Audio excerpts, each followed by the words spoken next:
apakah pegawai juga disebut hamba sahaya? Ya tidaklah, jauh sekali gitu. Makanya dari awal saya katakan kan, hamba sahaya itu didapatkan dari peperangan. Jadi nggak ada pegawai, nggak ada hubungannya dengan hamba sahaya. Nanti ini jangan disalahgunakan nih.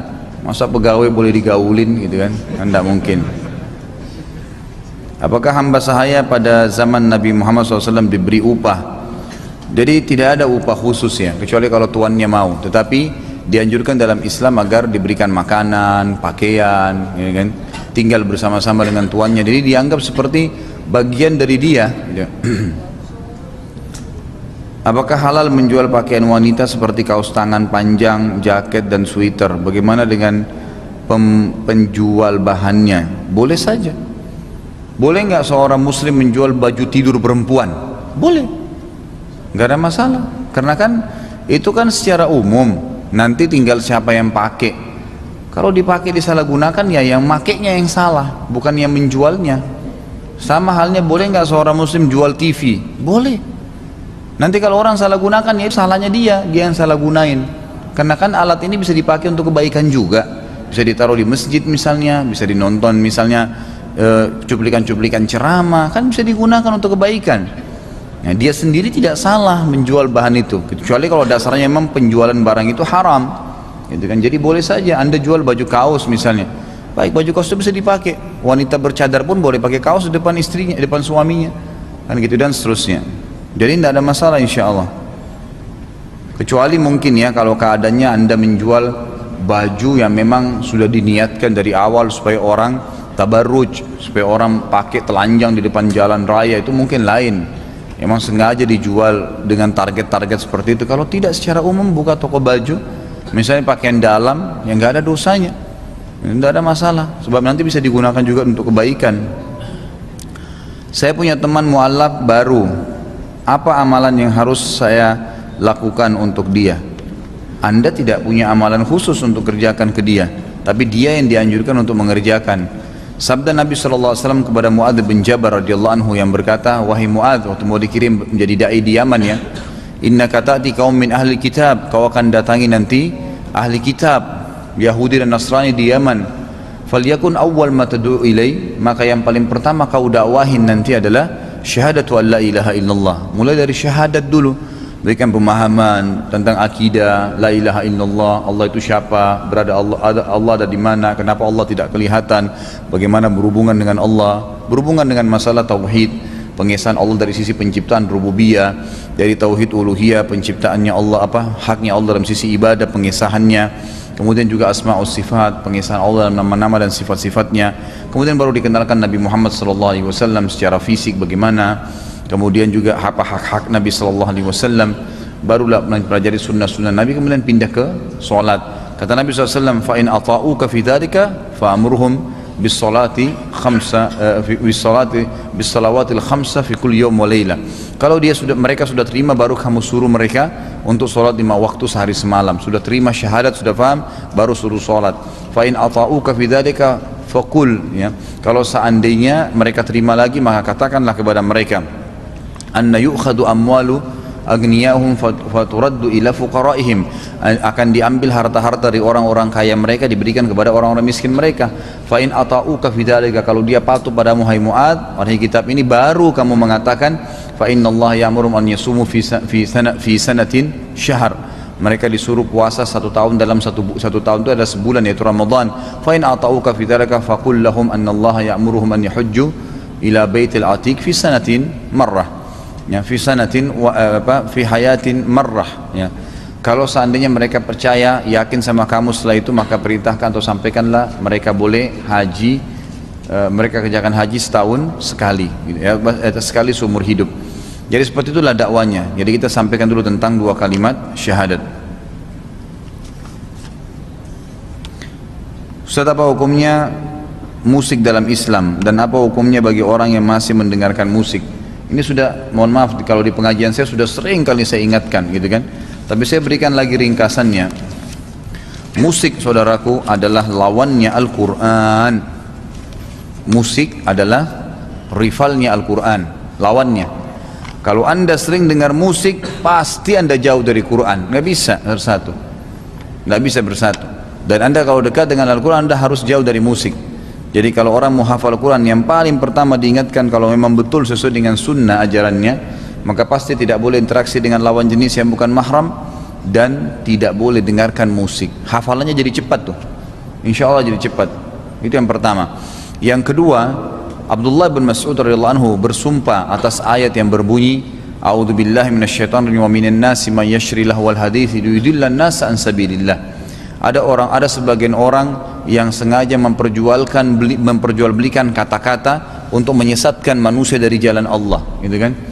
Maka di sini Abdullah bin Mas'ud bersumpah mengatakan ini yang dimaksud adalah musik. Ya, seperti sekarang kita lihat diperjualbelikan suara mereka, lalu dibentukkan dalam DVD lalu dijual. Seperti itulah yang dimaksud dengan ayat tadi. Abdullah bin Mas'ud mengatakan ini adalah musik. Abu Bakar mengistilahkan dalam hadis Bukhari musik itu ya dengan mazamirus syaitan, anak-anak panahnya syaitan, anak-anak panahnya syaitan. Tentu musik ini tidak semuanya diharamkan, ada yang dihalalkan. Yang haram secara umum itu musik-musik yang mungkin kita tahu sekarang dengan gitar, dengan piano, dengan segala macam alatnya. Tapi yang dibolehkan, diperkecualikan adalah gendang. Ya, gendang, dan gendang ini pun di dalam hadis Bukhari dijelaskan sebagaimana Syekh Albani sebutkan dalam Ahkamuz Zifaf, ya, hukum acara perkawinan, dibolehkan di acara perkawinan khusus antara perempuan dengan perempuan memukul gendang, gitu kan. Ini masih ada hadis yang membolehkannya. Juga dibolehkan memukul gendang bagi kaum wanita di hari raya Idul Adha, Idul Fitri. Sebagaimana hadis Bukhari, pernah Nabi SAW dengan Abu Bakar masuk ke dalam rumah, lalu ada di depan Aisyah dua budak wanita sedang memukul gendang. Lalu sempat marah Abu Bakar, lalu Nabi SAW mengatakan, biarkanlah wahai Abu Bakar, karena sungguhnya biar orang Yahudi tahu di dalam agama kita ada kelonggaran, karena lebaran boleh, tapi bagi perempuan. Ini yang saya tahu, Allahu a'lam. Maka saran saya jauhi, ya, karena itu adalah mazamirus syaitan, bisa berbahaya bagi hati kita. Nanti dia sedih, kita sedih, nanti dia senang, kita senang, dan lebih parah lagi kadang-kadang kita menghafal kalimat-kalimat dalam bahasa asing yang kalimatnya jorok tapi kita nggak tahu, ikut-ikutan saja, gitu kan.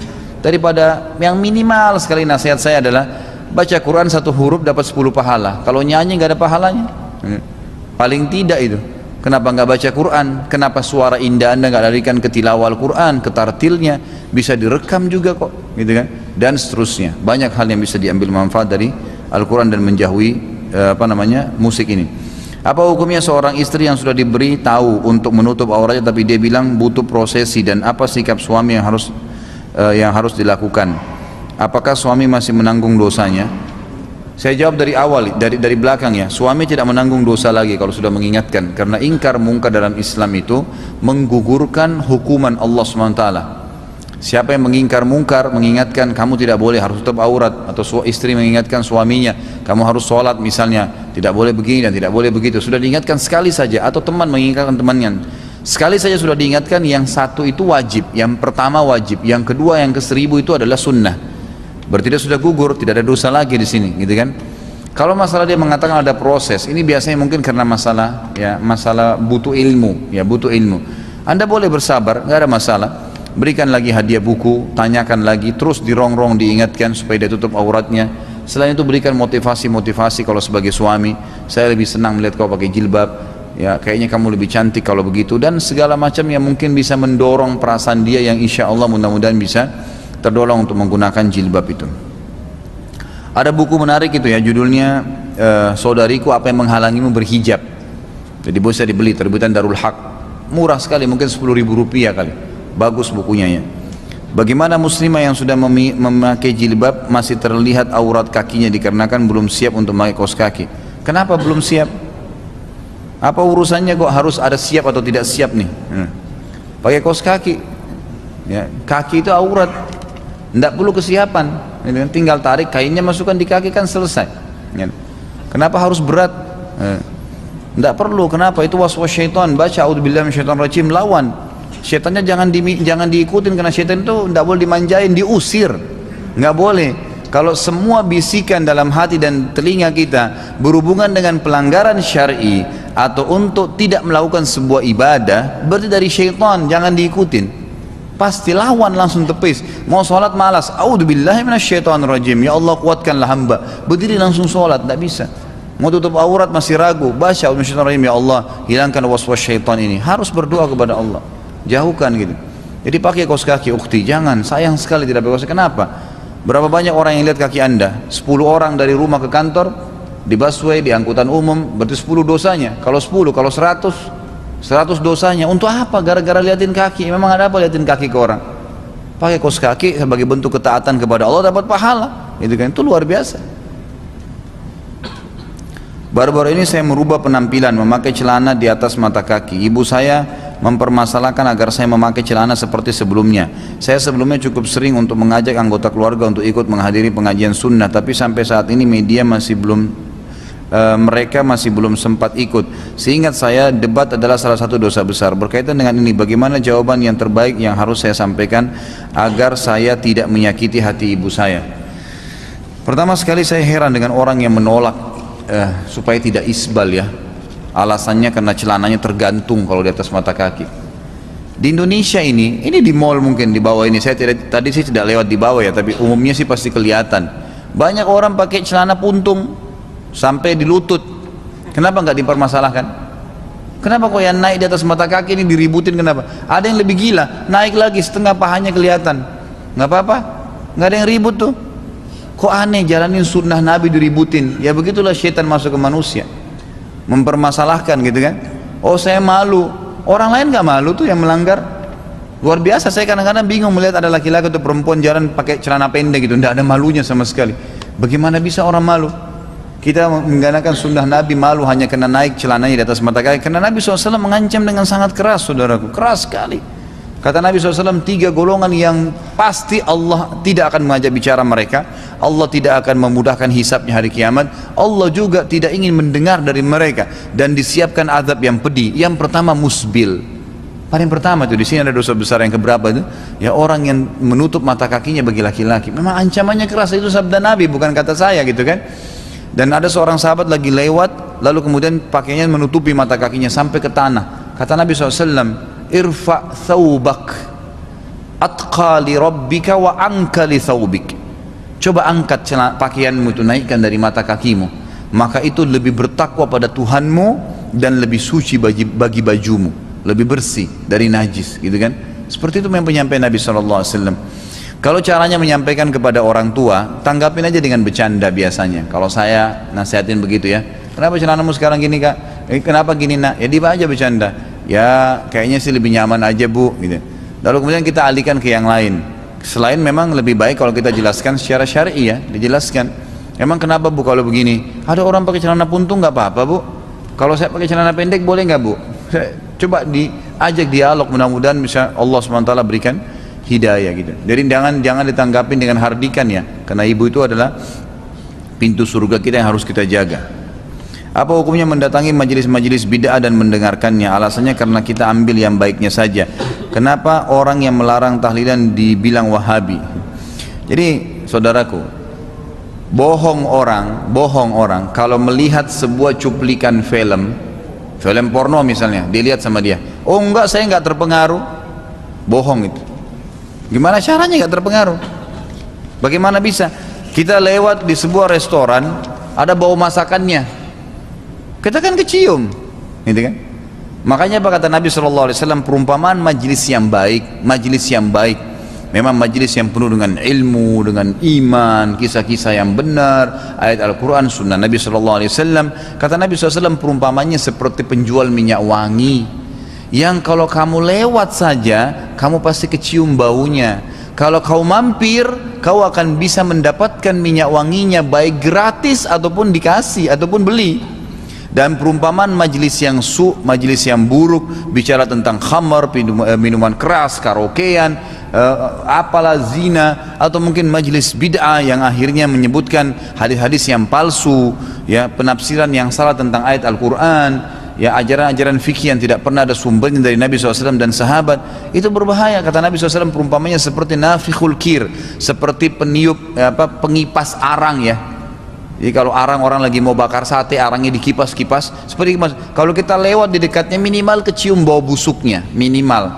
dan parahnya bisa apinya loncat, percikannya kena baju dan membakar kita. Itu majelis su. Artinya apa? Ada minimalnya, ada minimal. Salah, saya kalau sarankan di setiap pengajian saya, kalau sudah pernah hadir majelis sunnah, jangan hadir lagi majelis bid'ah. Nggak boleh saudaraku, karena bid'ah sama sunnah itu bentrok. Memang itu rivalnya, lawannya. Anda menerapkan sunnah atau Anda menjauhi bid'ah, atau Anda terapkan bid'ah, Anda akan jauh dari sunnah. Nggak bisa ketemu dua ini, nggak bisa ketemu. Sama dengan malam sama siang, sama dengan kebenaran dengan kebatilan, sama laki-laki perempuan, nggak bisa disatuin. Nggak ada garis tengah. Laki-laki perempuan mau lintas itu jadi banci, nggak bisa. Sama halnya itu nggak bisa disatuin, jangan. Jadi itu akan berpengaruh mau tidak mau. Saya temukan ada pernah jemaah saya, dia hadir majelis saya, dia semangat sekali dengar hadir, tapi sisi lain hadir lagi di tarekat sana, hadir lagi di majelis ini. Akhirnya dia bingung sendiri, gitu kan? Karena saya nanti bilang, oh nggak apa-apa, itu kan pendapat, oh nggak apa-apa, ini kan pendapat. Jadi tidak ada dalil, tapi terus pendapat dan pendapat. Nah, dia jadi bingung, jadi susah buat dia. Jadi saran saya jangan. Kalau memang Anda mau ambil baiknya, kenapa nggak ambil baiknya majelis sunnah aja semua, paket semuanya dari awal sampai akhir semuanya baik. Untuk apa cari majelis bid'ah kemudian ambil sebagian baik? Biar kalau kita bisa milah, kalau enggak kan susah. Ini. Kalau dikatakan kenapa orang yang melarang tahlilan disebut Wahabi? Wahabi ini istilah yang dipakai oleh orang-orang Syiah. Orang-orang Syiah ini yang mengkafirkan sahabat, yang mengatakan Quran kurang, ya kan gitu. Mereka ini karena selalu ya orang-orang Sunni ini mengingatkan ini Syiah nih, ini Syiah nih. Nah, kalau dipakai istilah Sunni, berarti kan orang yang ikutin sunnah. Itu istilahnya kan pasti baik. Maka orang kalau berpikir secara akal sehat dari sisi definisi Sunni dengan Syiah, orang akan mengikuti Sunni karena ikuti sunnah Nabi. Kalau Syiah berarti pendukungnya Ali, kan gitu. Jadi seperti itu. Maka mereka mengeluarkan sebuah istilah lain bagi orang Sunni yang ikuti sunnah benar, Wahabi, supaya orang-orang awam ini pada ya takut, ini Wahabi apa nih, gitu kan? Diangkatlah kasus-kasus masalah tahlilan tidak boleh. Tahlil saudaraku adalah zikir kepada Allah, la ilaha illallah, tahlil boleh. Siapa yang bilang nggak boleh baca tahlil? Tapi kalau Anda ingin mempertemukan antara dua buah ibadah, misal ziarah kubur dengan baca Quran, kan baca Quran ibadah, ziarah kubur ibadah. Tapi kalau kita mau pertemukan dua ibadah ini, butuh penyambung, tali penyambung dalil. Tanya, Nabi pernah baca Quran nggak di kuburan? Ini penting. Kalau nggak pernah, itu jadi perbuatan bid'ah dia. Karena kita membuat ibadah yang Nabi nggak pernah buat, walaupun ini dasarnya juga bagus, kan gitu. Sama kasuistiknya begini, ya, sama tadi ini. Misal orang kalau meninggal lagi takziah. Nah, kita jangan pernah ziarah kubur tadi, jangan pernah takziah kecuali sudah tanya bagaimana kiai saya, nabi saya, ya, utusan Allah Muhammad sallallahu alaihi wasallam. Cuma satu nabi kita yang wajib kita iman, yang wajib kita ikutin gitu. Yang lainnya kita imani keberadaannya saja, Isa, Musa dan semua, tapi wajib kita ikutin Nabi Muhammad SAW. Baik, tanyakan Nabi SAW kalau ziarah kubur apa yang dikerjakan? Salam, doain, 1 jam pun boleh, silahkan. Kalau ini takziah apa yang Nabi kerjakan? Nabi itu bertakziah saudaraku. Yang paling pertama beliau kerjakan adalah hadis Bukhari, waktu Ja'far bin Abi Thalib meninggal dunia. Ini sering kali saya ingatkan di pengajian saya. Ja'far bin Abi Thalib meninggal dunia, mati di perang Mu'tah, ya, mati syahid di sana. Kata beliau kepada penduduk Madinah, isna'u li ali Ja'far fa innam asabu ma lam yusibkum. Buatlah makanan buat ahli Ja'far, keluarganya Ja'far, ya, karena mereka tertimpa apa yang tidak menimpa kalian. Jadi perintah pertama Nabi SAW untuk bertakziah adalah membawakan makanan ke keluarga orang yang sedang sedih. Kemudian ulama mengatakan dari hadis ini juga diambil pelajaran. Kata Nabi SAW, isna'u li ali Ja'far, kata-kata ali Ja'far, buatlah makanan untuk keluarganya Ja'far dan bawa ke rumahnya. Berarti takziah itu definisinya ulama bilang adalah meringankan beban dan kesedihan keluarga si mayit, bukan mayitnya. Yang membuat kita ini mau yasinan di acara kematian, mau tahlilan, ini karena kita anggap untuk mayit nih datangnya. Salah, ya, ini takziah untuk meringankan beban keluarganya mayit. Makanya kita datang ke sana, kita hibur mereka. Kalau si mayitnya dari semenjak dia meninggal sampai kapanpun didoain terus, nggak usah tunggu pada saat itu, gitu kan. Ini enggak, hanya kita paksain buat acara-acara, akhirnya mendorong juga yang punya rumah, akhirnya masak makanan, beli makanan, melanggar sunnah Nabi semua. Nabi SAW suruh antarin makanan. Kemudian tadi takziah itu juga untuk keluarganya si mayit. Kemudian Nabi SAW sendiri perhatikan takziah dalam hadis Bukhari tidak lebih dari 3 hari. Dan beliau mengatakan a'zamallahu ajrakum, semoga Allah mengagungkan pahala kalian. Inna lillahi ma'ata wa lillahi ma'akhad wa kullu syai'in indahu bimiqdar. Sesungguhnya milik Allah yang dia ambil, milik Allah yang dia beri, dan semua berputar sesuai dengan ya takdirnya Allah. Lalu kita sabarin, sabar lagi dengan itu, selesai, terus pulang. Nabi SAW kalau bertakziah kadang-kadang sehari bisa 2-3 kali datang untuk menyabarkan keluarga orang yang sedang sedih. Kalau si mayit setiap saat kita bisa doakan, nggak harus tunggu datang ke rumah keluarganya atau ke rumah dia. Nah ini mesti difahamin. Kalau anda ingin mengikuti ajaran agama yang benar, maka harus begitu, kan gitu. Nah sekarang orang-orang Syiah ini banyak membangun ibadah-ibadah bid'ah. Di antaranya kalau mati mereka membaca-baca, ya ada sampai kalau kematian Hasan Hussein mereka mukul-mukul dirinya, dan beragam macam pelanggaran syariat mereka lakukan. Mereka mengkultuskan kuburan, masang lampu, pakai marmor, pakai ini, kemudian baca-baca doa di kuburannya, beragam macam zikirnya. Nah ini semua dikerjain. Nah pada saat orang-orang yang memahami sunnah datang, tidak boleh, Rasulullah, kiai kita nggak pernah kerjain. Mana buktinya Nabi pernah duduk di kuburan Baqi kemudian buat bangunan? Mana pernah Nabi SAW mengatakan kepada ahli Badar, Al-Fatihah untuk ahli Badar? Pernah nggak ada riwayatnya? Al-Fatihah untuk fulan? Tidak pernah Nabi SAW ucapin. Kenapa anda kerjakan saudaraku? Kan bagus bacaan Quran untuk orang mati. Walaupun bagus di mata anda, tapi tetap harus ibadah itu seperti yang Allah mau. Tidak bisa semau kita. Semua caranya, bacaannya, jumlahnya harus ikuti Nabi Muhammad SAW. Nggak bisa enggak. Jadi kita nggak boleh ngarang-ngarang. Kalau anda mau betul-betul murni beribadah kepada Allah Subhanahu Wa Taala. Jadi istilah Wahabi dikeluarkan oleh orang-orang Syiah kepada orang Sunni, yang memang supaya menahan orang-orang awamnya Sunni ini untuk terus mengikuti sunnah Nabi SAW. Itu yang saya ketahui.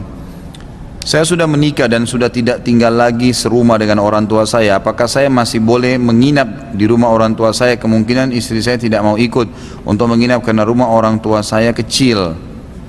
Boleh saja gitu kan. Tapi saya sarankan dalam rumah tangga selalu semuanya ya dimusyawarakan, ya, selalu bersama-sama dikerjakan, dirangkul. Jadi anda yang bertanya, coba rangkul istri supaya bisa sama-sama datang ke sana sebagai bentuk bakti, gitu kan. Kalaupun misalnya anda ingin berbakti sama orang tua dan melihat bahwasanya menginap itu ya tidak diminta oleh orang tua dan nanti berefek ke rumah tangga anda, nggak usah nginap, gitu kan. Ajak aja ziarah. Kecuali kalau ibu anda bilang nginap di rumah saya besok ya, itu permintaan lain sebagai bentuk bakti. Dan ajak istri, berikan pemahaman dari awal bahwasanya bukan hukum kita ya, hukum Islam menganjurkan agar setiap anak laki-laki berbakti dengan ibunya sampai mati, gitu kan. Kalau perempuan lain, setelah menikah dinomor duakan orang tua, nomor satu suaminya. Memang sudah hukum Allah begitu untuk semua laki-laki yang mengaku 2 kalimat syahadat mengucapkan, dan semua perempuan yang mengucapkan syahadat. Gak ada pengecualian, mau orang bule, mau orang hitam, mau orang Arab, mau orang Melayu, sama saja hukumnya. Maka ini hukum Allah, bukan hukum manusia. Ustaz, apa hukumnya bagi laki-laki memakai celana di atas mata kaki ketika sholat dan di luar sholat, dan sampai mana batas pakaian? Ini sudah saya jelaskan tadi ya. Tapi kalau berhubungan dengan sholat, maka memang ada hadis Nabi SAW yang masih diperselisihkan oleh para ulama, tapi yang saya tahu memang disahihkan oleh Abu Daud, gitu kan, tentang ada seorang sahabat yang lagi sholat lalu kemudian dia diberhentikan. Betul selesai sholat kata Nabi SAW, ulangi sholatmu. Lalu dia ulangi lagi, tapi dia nggak tanya kenapa ya Rasulullah, sampai 2 kali. Lalu ada sahabat yang menanyakan, ya Rasulullah kenapa anda suruh ulangin? Kata Nabi SAW, karena mata kakinya tertutup, gitu kan. Maka ulama membahas ada dua bahasan. Kalau di luar sholat hukumnya tidak boleh isbal secara umum.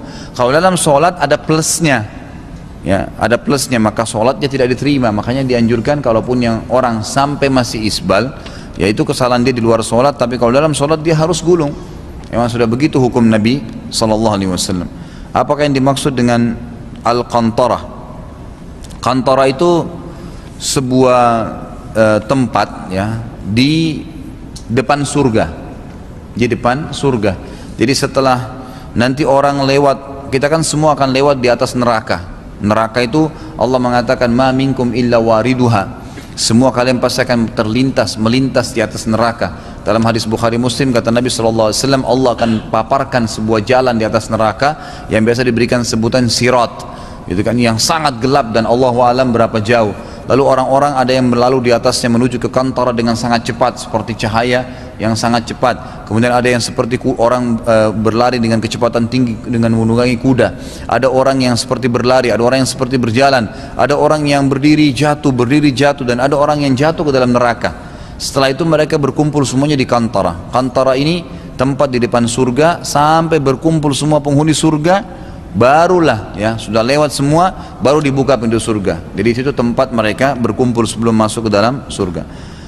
Apakah orang yang masuk neraka nanti tetap akan melewati kantara? Ya, tetap semuanya akan melewatin. Ustaz, bolehkah kita menjadikan batas garis depan saf kita sebagai sutra dan pembatas solat, atau memang harus dengan benda sebagai penandanya, atau harus di belakang orang apabila kita solat tidak di saf terdepan? Boleh saja, tidak ada masalah. Kalau kita bisa mendapatkan sutra yang ideal itu tingginya ya, tingginya kurang lebih 50 sampai 60 cm lah ya, kurang lebih. Tapi kalau kita tidak punya, boleh buku, boleh apa saja, tas. Kalau ada tiang lebih bagus, ada orang bagus. Kalau tidak ada maka boleh. Saya pernah disampaikan oleh salah satu dosen saya di Madinah, dalam masalah fikih para ulama sepakat mengatakan kalau dia berada di sebuah lapangan luas, tidak ada yang bisa dijadikan sebagai sutra, atau mungkin seperti masjid ini masya Allah tidak ada tiang di tengah-tengahnya gitu kan, maka bagaimana caranya? Orang harus mencari sutra misalnya, maka dia boleh meniatkan sutra tempat sujudnya ya, tempat sujudnya. Kapanlah kita harus berdiri ketika iqamah? Di awal iqamah atau di kalimat qad qamatis shalah, atau setelah iqamahnya selesai? Mana yang lebih afdal? Sama saja ya, jadi kalau tidak ada keterangan maka kita insya Allah masih terbuka ya. Setahu saya tidak ada hadis yang menjelaskan nanti kalau qad qamatis shalah baru berdiri, atau di awal iqamah atau di akhir iqamah. Intinya kalau sudah iqamah dianjurkan untuk siap-siap untuk sholat. Ustaz, bolehkah kita membatalkan sholat? Karena pernah saya tidak sengaja refleks membatalkan sholat sunnah saya untuk mematikan alarm daripada bunyi alarm itu mengganggu. Jadi kalau sholat sunnah boleh, sholat sunnah boleh. Kita lagi sholat, bunyi alarm kah tidak kah, tiba-tiba mau dibatalin, sama dengan puasa sunnah, boleh saja, gak dosa, karena sunnah. Sebagaimana sabda Nabi SAW dalam hadis sahih riwayat Imam Ahmad, al-mar'u maliku li nafilatihi, seseorang itu pemilik ibadah sunnahnya. Artinya dia boleh kerjain kapan saja, dia boleh batalin kapan saja, kecuali kalau masuk di waktu yang dilarang gitu kan, itu sunnah ya. Yang kedua, kalau wajib nggak boleh ya, kalau wajib nggak boleh, kalau wajib nggak boleh. Jadi kita harus ada udzur syar'i, keluarin angin misalnya, kita teringat nggak punya wudu, nah itu baru. Tapi sholat sunnah boleh saja, termasuk boleh kalau kita dipanggil oleh orang tua, sementara kita sholat sunnah boleh kita batalin. Perempuan lagi puasa sunnah, suaminya ajak berhubungan biologis, itu boleh dibatalin sama dia, itu kan sunnah, nggak ada masalah gitu kan. Ya, kemudian berhubungan dengan masalah alarm boleh dimatikan. Jadi ulama membahas dalam bab sholat, bolehnya seseorang yang menghilangkan sesuatu yang menyibukkan dia dalam sholat. Lagi bunyi HP-nya dimatikan sama dia, nggak usah batalin sholatnya ya. Asal jangan jawab telepon lagi sholat gitu kan. Jadi intinya diambil, dipencet atau dipencet di kantong, itu nggak ada masalah dalam Islam ya, nggak ada masalah. Bahkan ada sahabat dikatakan dia sakit flu berat gitu kan, sahabat ini, dan berlendir, dia bingung lagi sholat gimana caranya. Lalu kata Nabi SAW, keluarkanlah ke sisi kirimu dan jangan di depanmu karena ada Allah, dan jangan di kananmu karena ada malaikat. Jadi suruh keluarkan. Jadi boleh, bagi ulama itu dianggap boleh saja dalam bab fikih sholat itu mengambil tisu atau sapu tangan mengeluarkan kotoran hidungnya ya, gitu, atau yang mengganggu kalau dia lagi sholat ya. Ini kalau memang betul-betul flu berat gitu ya. Apa pendapat Ustaz tentang ISIS dan bagaimana kita harus menyikapinya? Sudah saya bahasakan ya. Jadi ISIS ini, kalau yang saya tangkap selama ini, mereka lebih cenderung ulama Timur Tengah umumnya 90% mengatakan masuk seperti ciri-cirinya kaum Khawarij ya, di mana mereka membunuh kaum muslimin juga gitu kan, membunuh kaum muslimin. Dan ini cukup banyak. Saya sarankan mungkin kembali kepada diketik aja pendapat para ulama tentang masalah ISIS, itu cukup banyak, saya tidak bahas di sini. Ustaz, bagaimana tolong motivasi kami, apa fadilah 2 kali atau pahala-pahala yang kita dapat kalau kita menghadiri majelis-majelis seperti ini? Banyak sekali, luar biasa fadilahnya. Hadis sahih riwayat Baihaqi, kata Nabi SAW, siapa yang keluar dari rumahnya kemudian dia menghadiri majelis ilmu, dia tidak ke masjid kecuali untuk menghadiri majelis ilmu, maka dicatatkan baginya pahala haji dan umroh sempurna. Pahala haji dan umroh sempurna. Hadis yang lain, ya, siapa yang hadir di majelis, siapa yang datang ke rumah Allah, kemudian dia mempelajari ayat dari ayat-ayat Allah. Kata ulama hadis boleh membaca Quran, belajar tafsir, majelis ilmu, gitu kan. Kecuali pasti mereka akan merasakan rahmat, ya kan. Dan Allah SWT akan turunkan malaikat bersama di majelis itu. Dalam hadis yang lain juga, hadis Bukhari, dikatakan Allah SWT mengutus malaikat untuk setiap penuntut ilmu yang menebarkan sayapnya sehingga melindungi orang tersebut. Hadis yang lain, riwayat Imam Ahmad, kata Nabi SAW, siapa yang keluar untuk ilmu sama dengan mujahid di jalan Allah. Dan sekian ratus hadis berhubungan dengan fadilah majelis ilmu. Itu banyak sekali fadilahnya, banyak sekali. Dan manfaat yang anda dapatkan dipastikan sebelum hadir dan sudah hadir berbeda imannya, pasti akan ada motivasi-motivasi ibadah yang luar biasa. Mungkin dalam dalam pertemuan kita seperti ini, mungkin ada sebuah hadis yang anda dengar, sebuah ayat, sebuah kisah yang cukup mengubah hidup kita menjadi baik sampai kita meninggal. Sebagaimana juga kalau kita hadir di majelis yang buruk, orang selalu cerita tentang ini, tentang itu, dosa-dosa diceritain sama dia, memotivasi orang untuk melakukan maksiat. Bisa saja sebuah cerita zina, naudzubillah, yang menarik, kemudian merusak hidup kita sampai kita meninggal dunia. Maka majelis ilmu itu luar biasa ya, fadilahnya sangat banyak sekali. Adakah doa atau amalan yang sebaiknya dilakukan pada saat hati saya tidak tenang? Intinya untuk menenangkan hati dan pikiran dan menyerahkan semua kepada Allah SWT. Ada. Kata Nabi SAW, siapa yang tertimpa musibah, sumpah, sedih, kemudian dia membaca Allahumma inni abduka, ya Allah saya adalah hambamu, wabni abdika, dan anak hambamu, maksudnya ayah saya hambamu juga, wabni amatika, dan anak daripada hamba perempuanmu, maksudnya ibu saya, nasiyati biyadik, ubun-ubunku ada di tanganmu, madhin fiya hukmuk, ya, sudah berlalu semua hukum-hukummu, gitu. Adlun fiya qada'uk, sangat adil semua keputusanmu. As'aluka ya Allah, saya meminta kepadamu ya Allah, bikulli ismin huwalak, atas namamu yang semua kau milikin, sammaita bihi nafsaka, engkau menamakan dirimu, au anzaltahu fi kitabik, atau kau turunkan dalam kitabmu Al-Quran, au allamtahu ahadan min khalqik, atau engkau mengajarkan kepada salah satu hambamu, antaj'al qur'ana karima rabi'a qalbi, engkau menjadikan Al-Quran sebagai penyejuk hatiku, wa nura basari, dan cahaya penglihatanku, wa jala'a huzni, dan pengangkat dari kesedihanku. Dalam riwayat yang ditambah wa dhihaba hammi wa ghammi, dan menghilangkan sumpek dan sedihku. Kata Nabi SAW, siapa yang baca ini pasti diganti sumpeknya, sedihnya menjadi kebahagiaan oleh Allah Subhanahu wa ta'ala. Baca dengan tulus, insya Allah bisa. Kalau anda belum tahu doanya, maka anda bisa milikin. Mungkin teman-teman yang sudah sering ikut pengajian saya sebelumnya tahu ada buku kumpulan doa. Kebetulan ada saya bawa malam ini di mobil saya, nanti bisa diambil. Ada infaknya Rp10.000. Nanti anda insya Allah bisa bayar, dan kemudian ambil. Di situ ada doa 132 doa, diantaranya doa tadi. Kapan kita mulai puasa Arafah sudah saya jelasin tadi ya. Umroh dan haji bisa diperuntukkan untuk orang yang sudah meninggal. Apakah kurban bisa juga Ustaz untuk orang yang sudah meninggal? Ada pendapat yang marjuh. Marjuh ini dinomor duakan oleh para ulama. Beranjak daripada hadis Nabi SAW. Nabi SAW setelah menyembelih 65 ekor domba, 15 ekor beliau potong dengan tangan sendiri dan 50 ekor dilanjutkan oleh Ali. Kemudian beliau menambah 2 ekor lagi dan beliau mengatakan, ini untukku dan umatku yang belum menyembelih.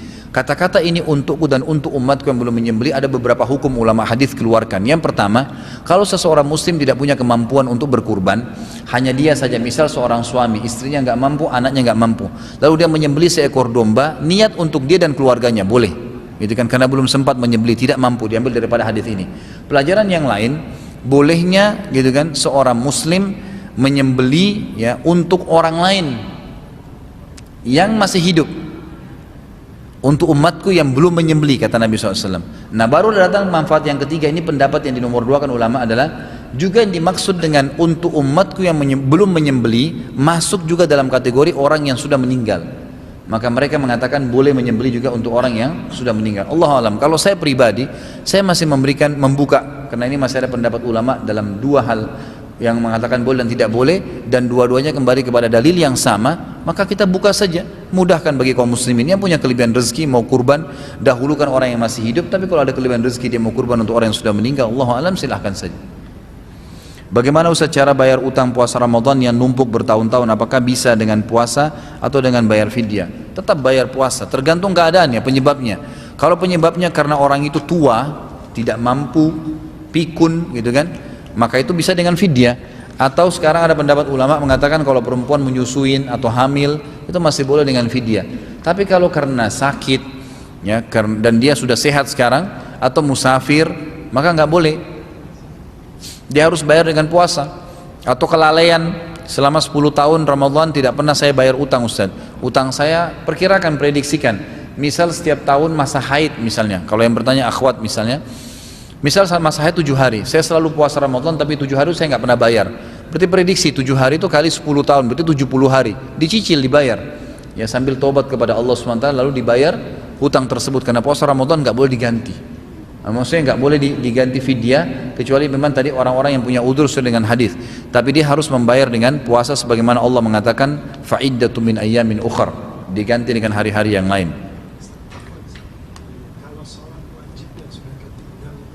Nggak ada qadha. Ya, nggak ada. Kalau sholat yang sudah pernah, kita 50 tahun nggak pernah sholat, tahun 51 taubat nasuha. Jadi tidak ada namanya mengqadha sholat yang 50 tahun itu, ya kan gitu. Ini sesuai dengan hadis Bukhari yang pernah saya jelasin. Aisyah pernah kedatangan seorang wanita lalu berkata, wahai Aisyah, kenapa kita disuruh mengqadha puasa dan tidak mengqadha sholat, gitu kan? Maka Aisyah sempat berkata kepada perempuan tersebut, apakah kamu dari Haruri? Haruri ini sebuah wilayah di Irak yang terisi dengan kelompok Khawarij. Siapa Khawarij ini? Mereka mengkafirkan pelaku maksiat. Mereka mengatakan tadi orang kalau sholat, tidak sholat selama 5 tahun berarti dia kafir, dia harus syahadat, kemudian melakukan sholat 5 tahun itu. Setiap habis sholat duhur, sholat lagi, gitu kan. Apalagi kalau lagi umroh sekarang itu lagi rame-rame travel tuh, suruh jemaahnya sholat 1000 rakaat, bayar duhurnya, bayar asarnya, bayar subuhnya. Ini dari mana semua?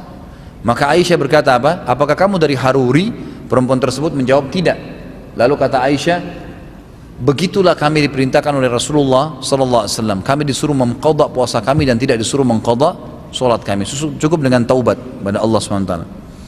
Tentang isbal, apakah keharaman isbal itu mutlak? Karena terdapat muqayyad di salah satu nasnya, yaitu yakni sombong. Juga terdapat qarina bahwa hadis isbal harus diqayyadkan dengan muqayyadnya. Misal Abu Bakar As-Siddiq, lalu Ibnu Mas'ud juga melakukan isbal karena malu betisnya kecil. Sementara Rasulullah SAW tidak mencela atau menegurnya. Ulama fikih sepakat bahwasanya kemutlakan dalil harus dibawa ke qayyidnya. Baik, saya jelaskan begini. Sebelum memahami tentang masalah tadi ya, yang sifatnya diqayyidkan atau muqayyadnya, ini istilah pelakunya dan penyebabnya, gitu kan, penyebab dia kenapa melakukannya. Kalau dalam memahami masalah isbal ya, masalah hukum-hukum dalil syar'i, lebih cenderung ulama mengatakan memahami dalil itu secara global dulu. Ada namanya am, umum, ada namanya khas, khusus. Kasus hadis Nabi SAW yang jelas di dalam dosa-dosa besar, ada di sini masalah isbal. 3 golongan yang paling berat siksaannya hari kiamat, gitu kan. Yang pertama adalah musbil, orang yang tertutup mata kakinya bagi laki-laki. Yang kedua, orang tua yang berzina. Kemudian riwayat ini mengatakan raja yang pembohong. Kemudian yang ketiga adalah pedagang yang bersumpah palsu untuk melakukan dagangannya, bersumpah bohong atas nama Allah. Intinya adalah orang isbal di sini mutlak, semua dikenain hukum. Tinggal ada kasus-kasus beberapa sahabat. Kasus Abu Bakar, dengarkan baik-baik riwayatnya begini.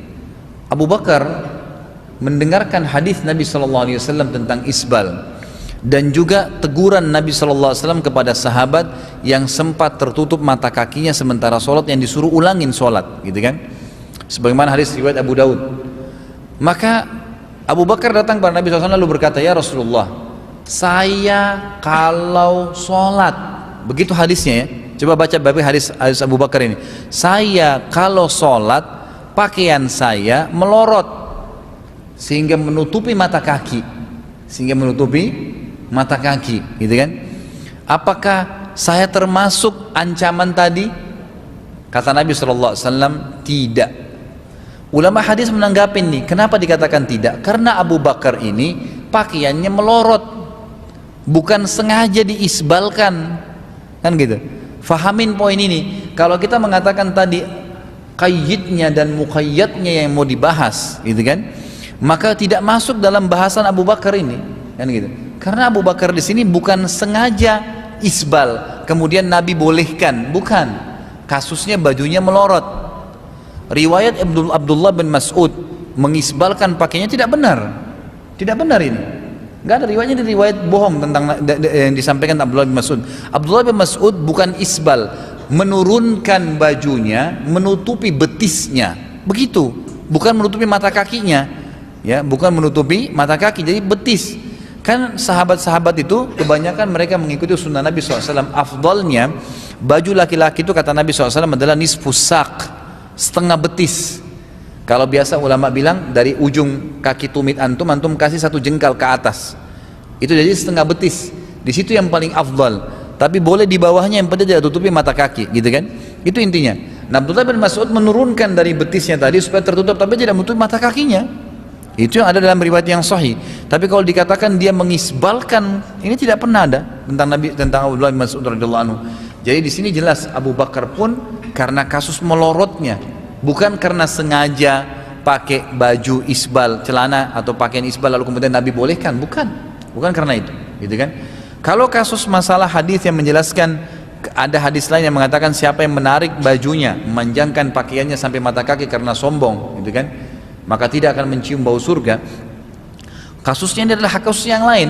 Berarti ada, kalau dia isbal plus sombong, berarti ada ancaman lain, kan gitu. Jangan ditarik, oh berarti kalau tidak sombong nggak apa-apa, nggak bisa, kan gitu. Makanya ada seorang sahabat lewat, lalu Nabi SAW mengatakan, kebetulan bajunya sampai jatuh nih, tutup mata kakinya. Kata Nabi, irfa thawbak fa innahu atqa li rabbika wa anka li thawbik. Hadis sahih riwayat Imam Ahmad, gitu kan? Angkatlah bajumu dari mata kakimu itu, karena itu lebih bertakwa pada Tuhanmu. Kasusnya ini karena bertakwa sama Allah. Allah yang perintahin, Allah yang larang kita lakukan, gitu kan? Dan itu lebih suci bagi bajumu, lebih suci bagi bajumu. Allahu a'lam, gitu kan? Jadi nggak usah ragu, insya Allah. Yang saya heran ini banyak orang bahas masalah isbal nih.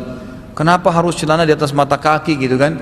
Nanti bagaimana kalau saya ke undangan? Nanti kalau saya ke kantor dianggap celananya jingkrang, gitu kan? Kayaknya pemandangannya nggak bagus. Herannya, kenapa ada orang di mall, di jalanan pakai celana puntung sampai di lutut, nggak apa-apa? Itu kan lebih tinggi kan? Ada orang perempuan pakai celana pendek sampai pahanya, lebih tinggi lagi, nggak dibahas tuh. Kenapa celana yang di atas mata kaki dibahas? Kenapa harus malu? Ya subhanallah, gitu kan? Ini betul-betul syaitan menggoda kita, hanya membuat seakan-akan ya itu semua ditutupin mata kita yang hal besar, gitu kan? Jadi gajah depan mata dilupakan, semut di sana kelihatan, gitu. Bagaimana cara menghilangkan impact dari dosa-dosa kita, kendati pun kita sudah bertaubat? Pertama, hilangkan semua fasilitas yang berhubungan dengan dosa itu. Semua. Dulu kita pacaran misal, hapus semua. Penyebabnya kita rindu sama orang apa? Ada fotonya, ada rekaman suaranya, ada ini, ada itu. Hilangin semua, ceritanya habis. Kita biasa ke bar tertentu, udah jangan lewat jalan situ lagi. Emang gitu. Teman-teman yang biasa ngajak kita maksiat, tinggalkan semua, kecuali mereka taubat. Ya memang sudah begitu, harus hilangkan semua fasilitasnya, gitu kan? Kemudian yang kedua, sibukkan diri kita setelah itu dengan amal soleh, karena Allah selalu mengatakan di dalam ayat itu banyak ya, wa man taba wa amana wa amila amalan solehan. Siapa yang taubat kemudian dia kuatkan imannya dengan ilmu belajar dan mengerjakan amal soleh, sibukkan diri dengan amal soleh. Nggak cukup taubat, udah saya taubat ya tapi duduk di rumah, saya udah nggak kebar, tapi TV depannya, DVD-nya ada 1000 judul, nonton tetap, sama aja, gitu kan? Ya udah harus memang berubah, gitu kan? Seperti itu. Mana yang paling utama, beramal soleh di 10 hari pertama Zulhijjah atau 10 hari di bulan Muharram atau 10 hari terakhir bulan Ramadan? Tetap 10 awal bulan Zulhijjah, mutlak itu. Jumhur ulama mengatakan tidak ada yang mengalahkan 10 hari awal bulan Zulhijjah, mutlak. Sebagaimana hadis Bukhari yang sudah saya jelaskan pertemuan yang lalu, saya sebutkan lagi, tidak ada hari-hari sepanjang tahun di mana amal soleh lebih Allah cintai dibandingkan yang dikerjakan di 10 awal bulan Zulhijjah walaupun sunnah. Dan kita sekarang berada di tanggal ya 6 ya, tanggal 7 ya Zulhijjah kalau hitungan Saudi ya, kalau hitungan Indonesia berarti masih baru tanggal 6, gitu kan? Yang jelas kita berada sekarang di pertengahannya intinya, gitu kan? Di pertengahan, dan kita maksimalkan ibadah tentunya lebih afdal. Karena di sini hadis mengatakan tidak ada hari-hari sepanjang tahun di mana semua amal soleh. Kata-kata sepanjang tahun ulama mengatakan mutlak termasuk Ramadan. Dan itu ada fatwa Syekh Utsaimin menyebutkan, dan saya masih ada di WhatsApp saya, ya, bahasa Arab beliau sampaikan dan ada terjemahan bahasa Indonesianya sebenarnya. Beliau memberikan fatwa masalah itu. Apa dan bagaimana hakikat yang sahih dari akad mudharabah? Bagaimana keuntungan didapat oleh investor dan pengelola usaha atau pengusaha? Mudharabah itu adalah bagi hasil yang didarib. Darib itu dipersentasekan, dikalikan dari keuntungan.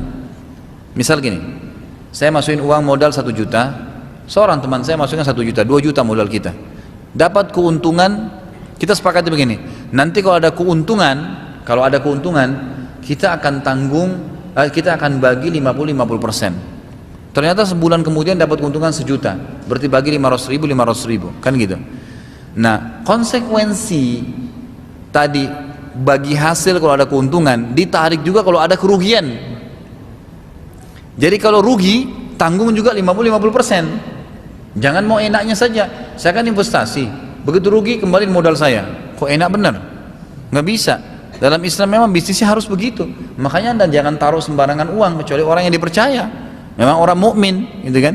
Yang tahu, yang amanah, baru kita investasi. Kalau tidak kita kelola sendiri, baru bisa, gitu kan? Jadi konsekuensinya begitu. Itu mudharabah namanya. Jadi persentase yang diatur dari keuntungan, bukan dari modal ya. Kalau ada orang aja Anda bisnis langsung dia bilang begini, nanti kalau Anda kasih 1 miliar ke saya, Anda akan dapat setiap bulan 10% dari modal itu. Nggak boleh, riba. Nggak boleh. Ini bukan mudharabah namanya. Karena kita langsung patok dari uang dia. Belum tentu keuntungannya datang 10%, gitu kan? Mungkin 70%, dia lebih banyak dapat, nggak bisa, harus jelas. Jadi dari keuntungan, sebagaimana juga akan ditanggung kerugian sama-sama. Nah biasanya orang kalau tentukan persentase begini, dia itu ngadu nasib di situ. Ngejar 10% harus dikasih ke investor, yang penting dia punya modal untuk usaha. Nggak bisa, ini nggak sehat perusahaannya, nggak bisa. Jadi jelas, gunakan sistem syar'i, insya Allah akan baik. Itu yang saya tahu, mudharabah. Benarkah hadis kullu bidatin dhalalah bisa takhsis atau dikhususkan maksudnya dengan hadis man sanna sunnatan hasanah? Asbabul wurud hadis, sebab disebutkannya man sanna sunnatan hasanah adalah masalah sedekah. Namun apakah didahulukan adalah keumuman lafaz atau kekhususan sebabnya? Jadi gini, kullu bidatin dhalalah, kata-kata kullu ini kalau dalam bahasa Arab masuk kepada hal yang kecil dan yang hal besar. Begitulah. Kalau saya bilang dalam bahasa Arab ataitu mali kullah, saya memberikan harta saya menggunakan kata-kata kullu, semuanya, itu dalam makna bahasa Arab artinya saya memberikan semua harta yang saya pegang sekarang. Nah itu, yang saya punya sekarang saya kasih semua. Gitu kan? Seperti itu pemahamannya. Jadi kasus dikatakan kullu bid'atin dhalala, semua bid'ah sesat oleh Nabi, berarti kecil, besar, semua masuk di dalamnya. Gitu kan? Itu pemahaman hadis dulu. Kalau masalah kasus man sanna fil islami sunnatan hasanah, siapa yang melakukan sunnah hasanah di dalam Islam, gitu kan? Perhatikan kalimat di sini hadisnya, man sanna fil islami sunnatan hasanah. Siapa yang sunnahkan, ya, dalam Islam sunnah hasanah. Jadi istilah sunnah sudah ada. Kata ulama hadis begini rinciannya. Kasuistik misalnya di satu daerah salam tidak dihidupin, nggak ada orang yang salam di situ. Kita datang, kita hidupin sunnah Nabi itu. Kita mulai salam tangga, mulai salam, akhirnya sunnah itu jadi hidup. Ini yang dimaksud dengan sunnah hasanah. Artinya sudah ada landasannya memang, tapi dihidupkan, itu namanya sunnah hasanah. Nabi nggak bilang saudaraku, man ibtada'a fil islami bid'atan hasanah. Nabi nggak bilang gitu ya. Siapa yang buat bid'ah dalam Islam, bid'ah yang baik. Kalau ada lafaz begitu silahkan Anda bilang, boleh masuk dalam pemahaman tadi. Tapi Nabi bilang man sanna fil islami sunnatan hasanah. Gitu kan? Jadi jelas di sini bahasanya adalah masalah sunnah, bukan masalah bid'ah. Jadi jangan sampai kita salah paham. Allahu a'lam. Kan habis itu ada sunnatan sayyi'ah. Itu gimana pemahamannya? Sunnah ada yang sayyi'ah gitu. Rasulullah yang sayyi'ah gitu kalau misalnya Rasulullah. Baik. Pertanyaan bagus. Kalau begitu bagaimana memahami dengan sunnah sayyi'ah? Di sini yang saya berikan tadi pemahaman masalah sunnah hasanah adalah sunnah yang telah diterapkan oleh Nabi SAW. Kalau istilah sunnah yang kedua sunnatan sayyi'atan, itu kan man sanna fi sunnatan sayyi'atan, di sini adalah sunnah yang diambil dari secara etimologinya, dari sisi bahasanya. Dalam arti kata sunnah itu adalah perbuatan yang dikerjakan kemudian dianggap sebuah, jadi begini, bukan sunnah tetapi dijadikan sebagai sebuah sunnah, maka diistilahkan dengan sunnah sayyi'ah. Saya nanti bisa datangkan insya Allah bukunya buat antum yang bertanya ya. Mudah-mudahan nanti bisa difahami lebih jelas dari sisi bahasanya. Sunnah sayyi'ah yang dimaksud sini bukan berarti sunnah Nabi ada yang buruk, tapi dianggap sebagai sebuah sunnah sehingga menjadi sayyi'ah, gitu kan? Misal begini, Nabi nggak pernah buat satu perbuatan, kemudian seseorang mengatakan enggak, ini bagian dari sunnah kok. Padahal sebenarnya Nabi nggak pernah lakukan, tapi karena sudah tersebar itu adalah sebuah sunnah, dikatakan sunnah sayyi'ah. Dikatakan sunnah sayyi'ah karena sunnahnya sudah tersebar, seakan-akan dia adalah sunnah tersebar, padahal sebenarnya bukan. Maka disilakan dengan sunnah sayyi'ah. Allahu alam, ini yang saya ketahui. Ustaz, bagaimana dosa orang yang suka ibadah, misal sholat, puasa dan lain-lain, tapi dia masih bermaksiat, masih suka melihat lain jenis yang bukan mahramnya, semisal di internet, di TV, apa konsekuensi dosanya? Apakah ada hitungannya? Dan bagaimana cara menghalau dan menjauhkan maksiat itu? Terkadang maksiat itu luar biasa Ustaz, mohon penjelasan. Jadi dia berpahala dengan ibadah yang dia kerjakan, dia berdosa dan ada konsekuensi hukum dengan amal yang dia kerjain. Misal contoh begini, saya pernah kasih contoh tuh di Al-Azhar dulu, kalau antum masih ingat, kalau ada perempuan tidak pakai jilbab di luar, dia masuk ke masjid, dia bawa mukena lengkap, tadinya pakai rok pendek di luar, dia masuk ke masjid pakai jilbab rapi, pakai mukena tertutup semua, cuma wajah dan telapak tangan yang kelihatan, dia sholat. Sahkah sholatnya? Asal dia ikutin rukun, dia wudu, hadap kiblat, semua masuk semua, sah. Sah sholatnya karena dia ikuti syaratnya, tapi dia berdosa dengan tidak pakai jilbab di luar masjid. Nggak ada hubungan buka aurat di luar dengan sholatnya, kan gitu. Itu keadilan Allah Subhanahu Wa Taala. Karena kalau dihubungkan satu sama yang lain, ini rentetannya jadi susah nih, ya, jadi repot nanti. Tapi Allah dengan kemahadilannya dipisahkan kedua benda ini, kedua masalah ini. Sama kasus tadi, dia puasa, dia sholat, dia dapat pahala dengan itu. Tapi dia masih melakukan, masih ganggu lawan jenisnya, masih nonton film, dia dosa dengan itu. Dan itu ada konsekuensi sendiri. Tapi kalau anda bilang apakah ada ukurannya, kata di sini ada hitungannya ke dosa, Allahu alam. Saya belum pernah menemukan dalam satu hadis pun Nabi SAW menentukan kadar dosa. Beda dengan kadar pahala ya. Kalau kadar pahala memang ada penyebutan, misalnya sekian puluh pahala, gitu kan, sekian derajat. Sholat berjamaah, sholat seseorang di rumahnya dan di pasarnya dibandingkan masjidnya adalah perbandingan 25 kali lipat, ada penyebutan. Tapi kalau dosa itu Allah alam tidak disebutin jumlah kelipatan seperti itu. Di antara hikmahnya kata ulama adalah agar seseorang itu lebih berhati-hati, karena bisa saja sebuah dosa itu besar sekali. Contoh hadis Nabi yang berbunyi, seorang mukmin kalau dia berbuat dosa kecil, dia akan melihat seperti gunung yang besar di punggungnya. Dan orang munafik kalau melakukan dosa besar, dia akan melihat seperti lalat di hidungnya yang dia usir seperti ini. Berarti di sini cuma ada gambaran seperti itu saja ya, gambaran orang menganggap itu besar, seperti itu gambarannya kalau dosa. Kalau hitungannya Allah alam, saya tidak tahu ya, sebatas yang saya tahu ya, mungkin saja ada yang lainnya. Bagaimana dengan orang kafir yang semasa hidupnya sampai akhir hayatnya selalu berbuat baik dan mereka tidak pernah sakit selama hidup, itu bagaimana Ustaz? Kalau tidak pernah sakit saya rasa nggak mungkin, mohon maaf, karena sunnatullah sakit dan sehat pasti. Nggak ada orang yang sampai mati nggak sakit, itu pasti. Itu mau sakitnya ringan ke berat ke, yang penting seperti ada muda dan tua, ada mati dan hidup, ada malam dan siang, itu sunnatullah, sistem, nggak mungkin gitu kan. Mohon maaf saya bahasakan ini, jadi nggak mungkin orang itu tidak sakit. Tapi kalau anda tanyakan bagaimana dengan orang kafir yang berbuat baik, ini pernah Aisyah dalam hadis Bukhari bertanya kepada Nabi SAW, berkata, ya Rasulullah, ada seseorang di Mekah terkenal sekali dengan kebaikannya, saking baiknya dan karamnya, dia selalu kalau malam nyalain api unggun depan rumahnya. Dia nyalain supaya musafir tahu kalau rumahnya dia terbuka, siapapun boleh minta makanan biar malam, gitu kan. Namanya Ibnu Lutbiyah. Lalu kata Aisyah, ya Rasulullah, Ibnu Lutbiyah buat sampai seperti itu dengan orang, karam, suka memberikan makan jemaah haji, miskin orang susah dibantu sama dia, kalau malam sambil nyalain api biar dia ngantuk, dilayanin tamu buat dia. Apakah itu bermanfaat buat dia dalam kondisi dia dalam keadaan kafir ya? Apa kata Nabi SAW? Tidak bermanfaat untuknya karena dia belum beriman kepada Allah. Dia belum beriman kepada Allah. Berarti amal kebaikan itu walaupun dikerjakan oleh seseorang yang tidak beriman pada Allah dan Rasulnya, itu dia dapatkan pujian dari manusia, ya, tapi tidak ada pahala di sisi Allah SWT. Tidak bermanfaat bagi dia. Ustaz, adakah pahala atau penghapus dosa yang bisa menghapus seluruh dosa kita tanpa bekas dan sisa? Kalau dosa kecil ada, dosa kecil ya.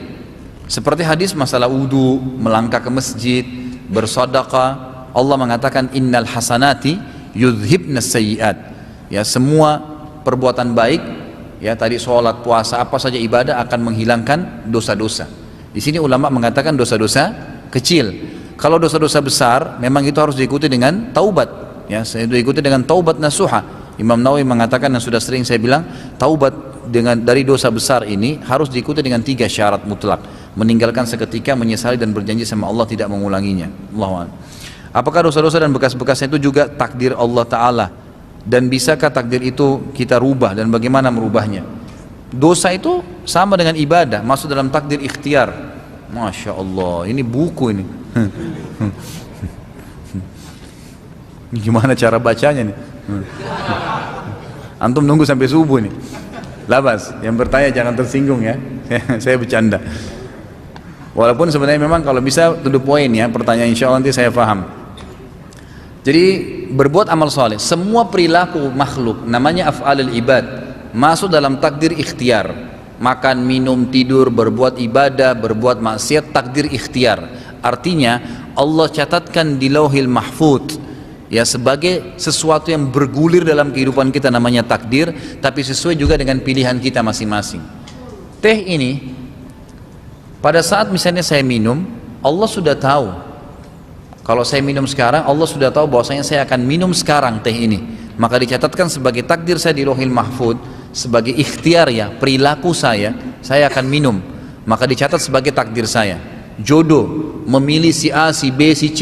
Pada saat saya pilih si B sebagai pasangan hidup saya, itu takdir ikhtiar, pilihan saya sendiri. Tapi Allah sudah tahu saya akan pilih orang ini pada saat itu. Dicatat sebagai takdirnya. Itu namanya ikhtiar. Saya sudah pernah jelaskan takdir ada 2 macam, ada mutlak, ada ikhtiar. Ikhtiar adalah berhubungan dengan pilihan kita sendiri, lalu dicatat sebagai takdirnya oleh Allah Subhanahu wa taala. Kalau takdir mutlak memang kita nggak ada campur tangan di situ, seperti kasus jenis kelamin kita, paras wajah, warna kulit, lahir dari rahim ibu siapa, termasuk kematian di dalam situ adalah tidak ada campur tangan kita. Tapi kalau ikhtiar, perilaku sehari-hari berhubungan dengan kita, Allahu alam. Jadi masuk dalam masalah meninggalkan dosa, masuk dalam takdir, tapi kan pilihan Anda. Makanya ulama mengatakan nanti hari kiamat orang-orang yang masuk neraka itu mengakui keadilan Allah, karena Allah nggak pernah suruh dia maksiat kok. Allah sudah ingatin, gitu kan? Ini dosa ya, jangan buat 1, 2, 3, 4, 5 nanti masuk, dapat dosa nanti masuk neraka. Neraka itu begini, begini, begini. Seperti itu gambarannya. Baik, beberapa pertanyaan lagi ya insya Allah. Ustaz, doa apa yang dibaca jika kita sudah merasa jauh dari Allah? Kalau doa khusus sih Allahu alam ya, saya tidak tahu. Tapi ada doa-doa yang bisa kita jadikan sebagai jawaban dari pertanyaan ini. Seperti misalnya Allahumma habbib ilainal iman, ya Allah cintakanlah kepada kami keimanan, wa zayyinhu fi qulubina, dan hiasi dalam hati kami, wa karrih ilainal kufra wal fusuqa wal isyan, dan bencikanlah buat kami ya, buatlah kami tidak senang ya. Ini terhadap wa karrih ilainal fusuqa, perbuatan kefasikan ya, perbuatan maksiat, wal isyan, pelanggaran-pelanggaran, itu termasuk kita minta waj'alna minar rasyidin, jadikan kami orang-orang yang mendapatkan petunjuk. Allahu alam. Saya bacakan 2-3 pertanyaan lagi ya. Apakah kita sholat atau puasa niatnya harus berbahasa Arab? Enggak sama sekali, gitu kan? Sama sekali tidak. Niat dalam hati mau ibadah, kerjain itu. Dan sudah pernah saya jelaskan, Nabi SAW dalam riwayat disebutkan tidak pernah mengeluarkan lafaz dalam niat kecuali dalam haji dan umroh. Itu pun beliau mengatakan dengan suara dengar labbaik Allahumma hajjan kalau haji, labbaik Allahumma umratan kalau umroh. Selain itu maka tidak pernah disebutkan. Jadi ulama sepakat ya, di antaranya mazhab jumhur ulama, kalau semua ibadah itu diikuti dengan niat di dalam hati seseorang. Kalau tadi anda wudhu mau sholat isya, lalu anda hadir di sini mau sholat isya karena imamnya ada dan sudah niat, kita tahu imam ada, kita akan mau jadi makmum, mau ikut berjamaah, sudah niat jadi makmum, maka Allahu Akbar selesai. Sudah niat dalam hati mau sholat, itu niatnya. Ya, itu niatnya. Dan itu tidak perlu ada dalam bahasa Arab ataupun dalam bahasa khusus atau dengan lafaz-lafaz khusus. Kasuistik pernah saya jelaskan, orang yang membaca nawaitu shoma gadin, puasa misalnya usolli fardhu salatid duhur, ini semua dibuat oleh beberapa guru-guru besar yang ada di Mesir, di Al-Azhar ya, yang menisbatkan diri kepada Imam Syafi'i rahimahullah. Itu pun mereka mengatakan lafaz dengan niat yang disusun oleh mereka ini, nawaitu shoma gadin, nawaitul wudu'a rafi hadath dan seterusnya, ini adalah pelengkap daripada niat dalam hati. Mereka mengatakan kalau anda kembali kepada buku-buku Syafi'iyah yang disusun oleh teman-teman kita ini, mereka mengatakan kalau ada orang niat dalam hati mau sholat misalnya, kemudian dia lupa lisannya, dia lupa menyebutkan, sah sholatnya. Tapi kalau dia menyebutkan dengan lisannya usolli fardhu salatid duhur, tapi hatinya nggak niat, nggak sah, karena ini adalah pelengkap, bukan asas, gitu kan, bukan asas. Jadi tidak ada lafaz khusus gitu. Apakah boleh di sujud terakhir kita berdoa tapi menggunakan bahasa setempat? Saya sudah pernah sampaikan ya, ini jumhur ulama mengatakan dibolehkan, masuk dalam umumnya hafaz hadis yang mengatakan, hadis Bukhari Muslim, kalau kalian ruku agungkan Allah, kalau kalian sujud perbanyaklah doa. Kata-kata perbanyak doa di sini diberikan rincian ulama. Kalau ada orang Arab sakit lalu dia bilang dalam sujudnya Allahumma shfini, ya Allah sembuhin saya, bolehkah? Boleh saja, karena umumnya tadi kata Nabi perbanyaklah doa. Bagaimana kalau orang Indonesia? Bagaimana kalau orang Afrika, dia nggak ngerti bahasa Arab? Maka masuk dalam umumnya hadis ini. Ini pendapat ulama yang mengatakan boleh menyebutkan, tapi khusus di sujud dan juga sebelum salam, karena dua-dua adalah lafaz hadis Bukhari. Yang satu mengatakan kalau kalian ruku agungkan Allah, kalau kalian sujud perbanyaklah doa, karena sangat jarang doa ditolak pada saat sujud. Dan kalau salam, sebelum salam, setelah Nabi SAW ajarkan 13 macam doa sebelum salam kepada para sahabat, beliau mengatakan setelah itu falyad'u ma yasha, dia boleh berdoa sesuai yang dia inginkan. Mohon maaf, ini pertanyaan terakhir saya bacakan ya. Pernah mendengar kalau sebenarnya dalam uang kertas itu sendiri riba karena nilai uangnya berbeda dengan kertas. Benarkah Ustaz? Soalnya zaman Rasulullah SAW mata uangnya dirham dan dinar. Saya belum pernah menemukan pendapat itu ya, Allahu a'lam, saya belum pernah temukan. Tapi yang jelas ulama menarik semua yang senilai dengan emas dan perak maka boleh ditransaksikan. Makanya ulama mengatakan bolehnya money changer, gitu kan? Karena ada perbedaan nilai, maka itu dibolehkan. Dolar dengan rupiah misalnya, real dengan ini, itu umumnya dikatakan dibolehkan karena ditarik seperti orang transaksikan antara emas dan perak. Yang itu sama juga dengan zakat, keluar hukumnya zakat mal karena dipatokan dalam masalah awalnya itu zakat emas dan perak, gitu kan? Maka kalau anda kembali ke buku-buku fikih, mereka mengatakan ini kembali kepada hukum daripada emas dan perak tadi. Kalau kita berjualan kepada orang yang penghasilannya dari hasil riba, bank konvensional, gitu kan? Jadi gini, sekali lagi saya jelaskan, dalam Islam saudaraku, kalau anda sedang melakukan transaksi ya, atau sedang kedatangan tamu ya, hukumnya adalah hukum secara zahir. Hukumnya adalah hukum secara zahir. Jadi kita tidak perlu menanyakan, kamu ini sebenarnya halal nggak sih pendapatan kamu makan di restoran saya? Kamu halal nggak sih pendapatan kamu sehingga kamu beli ya ini HP saya? Itu nggak perlu, kan gitu. Kecuali memang jelas-jelas kita tahu dia pekerjaannya itu dan tidak ada pekerjaan lain. Kalau dalam hadis riwayat Bukhari disebutkan Nabi SAW mengharamkan penghasilan ya riba dan penghasilan perzinahan ya. Ini ada hadis Bukhari menjelaskan Nabi SAW mengharamkan penghasilan itu. Jadi orang yang berzina dan orang yang riba. Kalau kita tahu jelas-jelas memang itu pendapatan dia satu-satunya, nggak ada pendapatan lain, maka sebaiknya kita tidak transaksi. Allahu a'lam. Ini yang saya ketahui ya. Kalau kita tahu, atau seorang pezina sengaja datang kepada saya atau kepada seseorang terus kemudian dia mau belanja, saya tahu tidak ada penghasilan lain kecuali itu, maka saya tidak menerima transaksinya. Emang sudah begitu. Anda boleh kembali kepada hadis Bukhari dalam bab jual beli atau juga dalam Bulughul Maram ada bab jual beli. Nabi SAW mengharamkan nilai riba hasil riba dan juga dari hasil Allahu alam perzinahan. Saya beli rumah dengan sistem KPR dan diwajibkan masuk asuransi, mohon penjelasannya. Ini sudah saya jelaskan berulang kali, mohon maaf, tapi saya akan terangkan lagi ya. Dalam Islam tidak ada namanya asuransi sebenarnya ya. Apa itu asuransi? Menjamin sesuatu yang belum jelas bagi seseorang. Kalau Anda tabrakan, kalau Anda mati, kalau Anda sakit dirawat di rumah sakit, tidak ada kejelasan, nggak dibutuhin. Tahu nggak sampai sekarang survei menjelaskan kan gitu. Asuransi yang ada, saya tidak sedang menghardik lembaga asuransi, yang saya jelasin seperti apa kalaupun mau dibentuk lembaga itu seperti apa secara syar'i ya. Ada caranya. Tapi yang ada sekarang itu mengiming-imingkan seseorang untuk bergabung, hal yang tidak terjadi. Kalau Anda sakit nanti dirawat nginap sekian hari gratis. Kalau sakit, kalau nggak sakit, gitu kan? Kalau tabrakan, kalau badai, kalau gempa, kalau dalam Islam tidak boleh ini. Nggak boleh menjanjikan sesuatu atau menganggap orang akan terjadi ini maka harus bayar sekian untuk itu. Itu satu sisi ya. Jadi tidak boleh ada iming-iming seperti ini nih. Dan hasil survei lapangan, coba antum lihat saja, mungkin bisa dicek di Google ya, hasil survei ya, orang yang memakai asuransinya dengan tidak memakainya. Yang tidak memakai itu 75% ke atas. Masalah kasus orang masuk rawat rumah sakit, ada orang sudah 5 tahun bayar asuransi premi tiap tahun, tidak pernah masuk rawat nginap, nggak pernah. Nah itu. Jadi orang yang menggunakan itu pun kena iming-iming tadi itu kecil sekali, kan gitu, seperti itu. Satu sisi yang lain, asuransi ini masuk jelas dalam satu bab yang dilarang oleh Nabi SAW. Dalam hadis Bukhari kata Nabi, dalam hadis itu dikatakan Nabi SAW melarang mutlak transaksi gharar. Apa itu gharar? Merugikan salah satu pihak atau transaksi yang tidak jelas produknya, waktunya, tempatnya, jenis produknya, harganya. Ini gharar namanya. Nggak boleh, Nabi SAW melarang tuh. Kasus gini misal, baik, kalau kita tidak menggunakan premi 1 tahun tuh, bayar misalnya sederhana lah, anggap 80 ribu, anggap 100 ribu, kan gitu.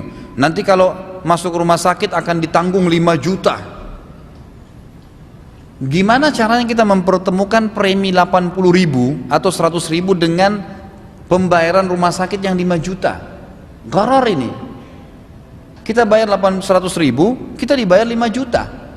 Dan sebaliknya, kalau kita nggak pakai, hangus, udah dianggap selesai, diambil oleh asuransi. Makanya orang yang kena yang dijanjikan atau diiming-imingkan tadi itu kecil sekali sebenarnya. Makanya perusahaan asuransi itu berlumba-lumba sekarang membuka, karena keuntungannya luar biasa, gitu kan?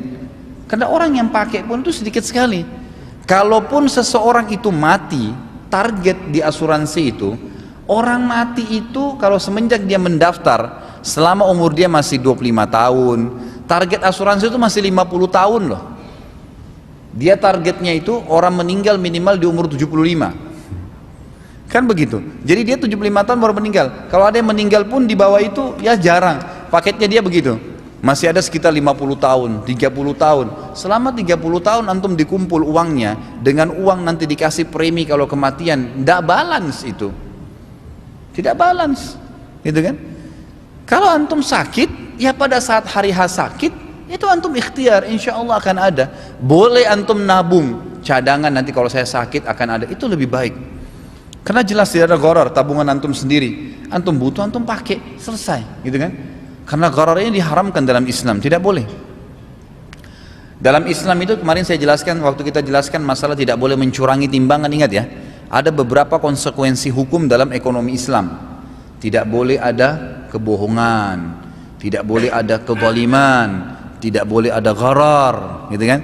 Tidak boleh ada ya manipulasi, semua harus transparan, gitu kan? Semua harus ada kejelasan. Ini syarat-syarat rukun-rukun ekonomi dalam Islam. Jadi saya tidak pernah menemukan ada sisi, kalau saya pribadi ya, selalu kalau ditanya ada sisi dibolehkannya asuransi dalam Islam kalau sistem yang ada sekarang. Saya masukkan mobil saya, ORES asuransi.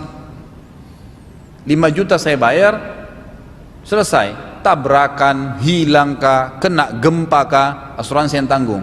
Gharar akhi. Antum bayar 5 juta, hilang mobilnya, nilai mobil 200 juta, asuransi bayar 75% dari situ. Anggaplah antum dapat 175 juta, antum cuma bayar 5 juta, dari mana ini? Gharar ini. Ini sama dengan riba. Kita bayar sekian, kita dapat sekian, kan gitu. Dan iming-imingnya tadi kalau hilang, ya gitu. Banyak loh terjadi kasus di lapangan ini, orang sengaja menghilangkan mobilnya. Ada terjadi itu. Sengaja dia menghilangkan mobilnya, parkir sembarangan, sengaja nggak dikunci, hilang. Tuntut asuransi. Mobilnya kan sudah berjalan berapa tahun nih? Setiap tahun dia kasih 5 juta untuk ores. 4 tahun dia ikut, 5 tahun dia ikut, 5 kali 5 tahun itu berarti 25 juta dia keluarin. Mobilnya pada saat dia beli 250 juta, 5 tahun kemudian sudah turun 40%. Asuransi siap mengganti 75%. Hilangin mobilnya, asuransi ganti mobil baru. Gharar, manipulasi, kezaliman, tumpuk-tumpuk semua ini, gitu kan? Dari mana ini? Nggak bisa, dalam Islam tidak boleh itu, jelas tidak boleh. Jadi makanya kita harus lebih berpikir, lebih jernih ya berpikir. Sekarang yang jadi masalah, semoga Allah angkat ya, di negara kita ini asuransi sudah masuk ke semua lembaga, gitu kan? Masuk ke sampai ke pemerintahan kita, seperti sudah dililit. Masalah riba ini dengan unsur asuransi yang sudah masuk dalam gharar ini sudah melilit kita, seperti nggak bisa lepas. Subhanallah gitu. Seperti tidak bisa hidup kalau tidak ya KPR. Mohon maaf, saya kemarin waktu bahas di Kelapa Gading Bulughul Maram, jadi kitab lain yang saya bahas pas masalah bab jual beli, dan saya bilang kalau anda masih, mohon maaf ini bahasa saya ya, saya tidak nyinggung siapapun dan anda boleh cerna baik-baik. Yang saya maksudkan bukan menghardik siapapun, tapi saya sedang memberikan wacana. Kalau anda belum mampu saudaraku untuk beli rumah, jangan paksain KPR. Maaf saya bahasakan ini ya, nggak usah, kontrak aja nggak apa-apa. Kenapa harus paksain? Kecuali kalau ada sistem yang syar'i. Kita terlibat dalam masalah ribawi. Kalau kita terlambat bayar 1 bulan kena bunga sekian, jangan bilang oh cuma sekian persen. Tidak bisa. Riba kata Nabi SAW 73 tingkatan. Terendahnya seperti seseorang menzinai ibunya sendiri. Untuk apa maksain diri tinggal di rumah yang dasarnya sumbernya haram? Bagaimana bisa? Pasti akan ada konsekuensi hukum tuh. Nanti ribut suami istri, rumahnya jadi nggak enak, masuk pencuri, macam-macam. Kenapa harus paksain? Kenapa sih kalau kontrak? Nggak ada masalah. Di dunia ini memang begitu, orang kontrak, orang beli, ya, orang sewa biasa. Nanti di surga antum abadi, nggak masalah. Dunia memang begitu sifatnya. Jangan paksain di atas kapasitas kita, gitu kan? Makanya dalam pepatah Basar dikatakan semoga Allah merahmati, atau Allah selalu merahmati seorang hamba. Dalam pepatah Basar dikatakan yang selalu tahu kadar dirinya. Kapasitas kita ada. Kapasitas saya bisa beli ini, ya udah nggak usah beli yang itu. Emang sudah begitu. Kapasitas saya bisa makan ini, nggak usah paksain makan itu. Ini yang ada. Kalau ada orang saudaraku bilang saya nggak bisa makan kecuali ayam goreng, di depannya ada tempe, nggak enak makan tempenya nanti, gitu kan? Ini yang ada sekarang, bismillah makan selesai. Satu waktu ada waktu bisa makan ayam, selesai, ringankan. Begitu kehidupan orang mukmin. Jangan paksain diri. Sampai ada seorang ibu bilang, Ustadz, kalau begitu saya tidak bisa beli rumah. Itu perkataan Anda. Nanti beberapa tahun akan datang, rumah akan naik. Ini yang jadi masalah nih. Nanti masa depan dibicarakan sekarang. Gimana caranya? Siapa yang tahu nanti itu 5 tahun kemudian yang pada saat Anda cicil ternyata 5 tahun kita sudah kaya raya bisa beli 10 rumah seperti itu. Kita nggak tahu. Kan gitu. Jadi jangan kurung diri kita di bingkai kehidupan yang kita buat sendiri. Yang sering saya bilang, saya kalau tidak minum kopi pagi hari kepala saya pusing. Ya pusing benar kalau nggak ada kopi. Tapi kalau ada susu, ada air, ada teh, minum saja, nggak usah jadi masalah. Harus kopi nggak bisa. Saya kalau tidak nikah sama orang ini saya gila benar, gitu kan? Masih banyak hamba Allah yang lain, kenapa harus dia? Nggak bisa, tidak cocok, ya sudah, gitu kan? Orang mukmin mudah saja hidup di dunia, karena dunia cuma sebentar. Baik, lalu bagaimana bentuk asuransi sebenarnya? Kalaupun ada, kita paksakan kalimat ini. Sebagian ulama menulis namanya syarikatut ta'min dalam bahasa Arab. Tidak boleh ada gharar, sama konsekuensi. Tidak boleh ada kezaliman, tidak boleh ada riba, nggak boleh ada manipulasi. Semua ada kejelasan masalah ini. Kalau saya punya perusahaan asuransi, lalu saya mengambil, misal kita ambil konsekuensi asuransi mobil tadi, masalah 5 juta dibayar per bulan, per tahun misalnya preminya ores. Baik, pada saat tabrakan mobil itu, mobil anda ikut asuransi saya, 5 juta uang sudah di-store ke saya, tabrakan kena biaya 3 juta. Anda lapor kepada saya, ini Pak, mobil saya tabrakan. Baik, saya bilang bawa ke bengkel A, saya tunjuk sebagai kantor asuransi, bengkel A, bengkel ini berkualitas, datang ke sana nilai biayanya sekitar 3 juta. Baik, lapor 3 juta. Asuransi ini harus bertanya kepada orang yang punya duit, mau nggak biaya 3 juta nih? Oh mau, konsekuensinya apa? Nanti akan dikasih bagus, ini jaminan. Baik, maulah. Berarti nanti dibuatin kwitansi bahwasanya dari 5 juta uang dia sudah dipakai 3 juta, sisa 2 juta loh uangnya ini. Kalau 3 bulan kemudian tabrakan lagi, kena lagi 3 juta, Anda punya kewajiban membayar 1 juta tambahan. Mungkin Anda tanya kepada saya, lalu apa keuntungannya kalau gitu saya ikut asuransi? Keuntungannya karena Anda ditunjukkan bengkel yang bagus, yang berkualitas. Asuransi untung dari mana? Dapat diskon dari bengkel karena punya dapat nasabah. Ini yang boleh secara syar'i, nggak ada masalah ya. Tidak ada kezaliman, tidak ada manipulasi, tidak ada gharar merugikan pihak. Ini yang boleh, Allahu alam. Jadi saya tidak tahu ya, kemarin akhirnya ada orang yang bertanya sama saya mungkin seperti ini, bagaimana kalau seandainya sudah diwajibkan, karena sudah terlanjur KPR tadi, kemudian diwajibkan asuransi, ini sudah terlilit dalam masalah itu. Saran saya Allahu alam, jadi kita berlepas diri dari situ. Kalau sudah terlanjur ada ribawi, tadi KPR kita jalankan dengan sistem ribawi, maka jalankan yang ada. Kalau kita punya kemampuan lunasi, kalau tidak jalankan yang ada sambil istighfar kepada Allah dan jangan buka pintu baru lagi. Ini saya sarankan, Bapak yang bertanya bisa kembali ke dosa besar ya, yang ke-7 kalau nggak salah ya itu, yang masalah riba itu. Sebentar saya lihatin dulu. Ya, yang ke-7, halaman 31 ini ya. Maaf Pak, yang bertanya bisa dipegangin dulu. Ini Pak, coba dilihat dulu dalilnya itu ya. Dosa besar ke-7, halaman 31.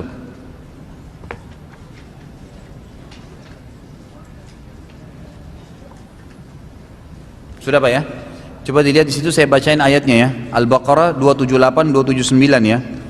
A'udzu billahi minasyaitonir rajim. Ya ayyuhalladzina amanu taqullaha wa dharu ma baqiya minar riba in kuntum mu'minin fa in lam taf'alu fa'dhanu biharbin minallahi wa rasulih. Lihat di footnote nomor 1 Pak lanjutannya. Fa in lam taf'alu fa'dhanu biharbin minallahi wa rasulih wa in tubtum falakum ru'usum amwalikum la tadhlimuna wa la tudlamun. Lihat footnote Pak ya, di bawah sekali. Footnote nomor 1 saya baca terjemahannya. Maka jika kamu tidak mengerjakan atau meninggalkan sisa riba, artinya sudah terlanjur riba nih, kan gitu. Terus kita mau buka lagi pintu riba baru, maka ketahuilah bahwasanya Allah dan Rasulnya akan memerangimu. Artinya Allah dan Rasulnya ini kalimat berat ya, akan memerangimu artinya akan menyusahkan hidup kamu. Dan jika kamu bertaubat dari mengambil riba, tidak membuka lagi pintu riba baru, maka bagimu pokok hartamu yang sudah berlalu selesai, nggak ada masalah. Ambil alih saja, gitu kan? Kamu tidak menganiaya dan tidak pula dianiaya. Al-Baqarah 279. Ya. Jadi jelas bahasanya di sini, kalau sudah terlanjur maka bertaubat kepada Allah Subhanahu wa taala, selebihnya jangan membuka lagi pintu riba itu, Allahu alam. Karena ini nanti akan berentetan gitu. Kalau saya sih tidak heran ya, KPR di bank ribawi kemudian direntetin dengan asuransi zulum tadi, kezaliman itu sudah biasa. Karena memang kesalahan dengan kesalahan gitu. Mohon penjelasannya berkaitan dengan puasa hari Arafah, mana yang paling rajih antara ikut pemerintah Arab Saudi dan pemerintah Indonesia.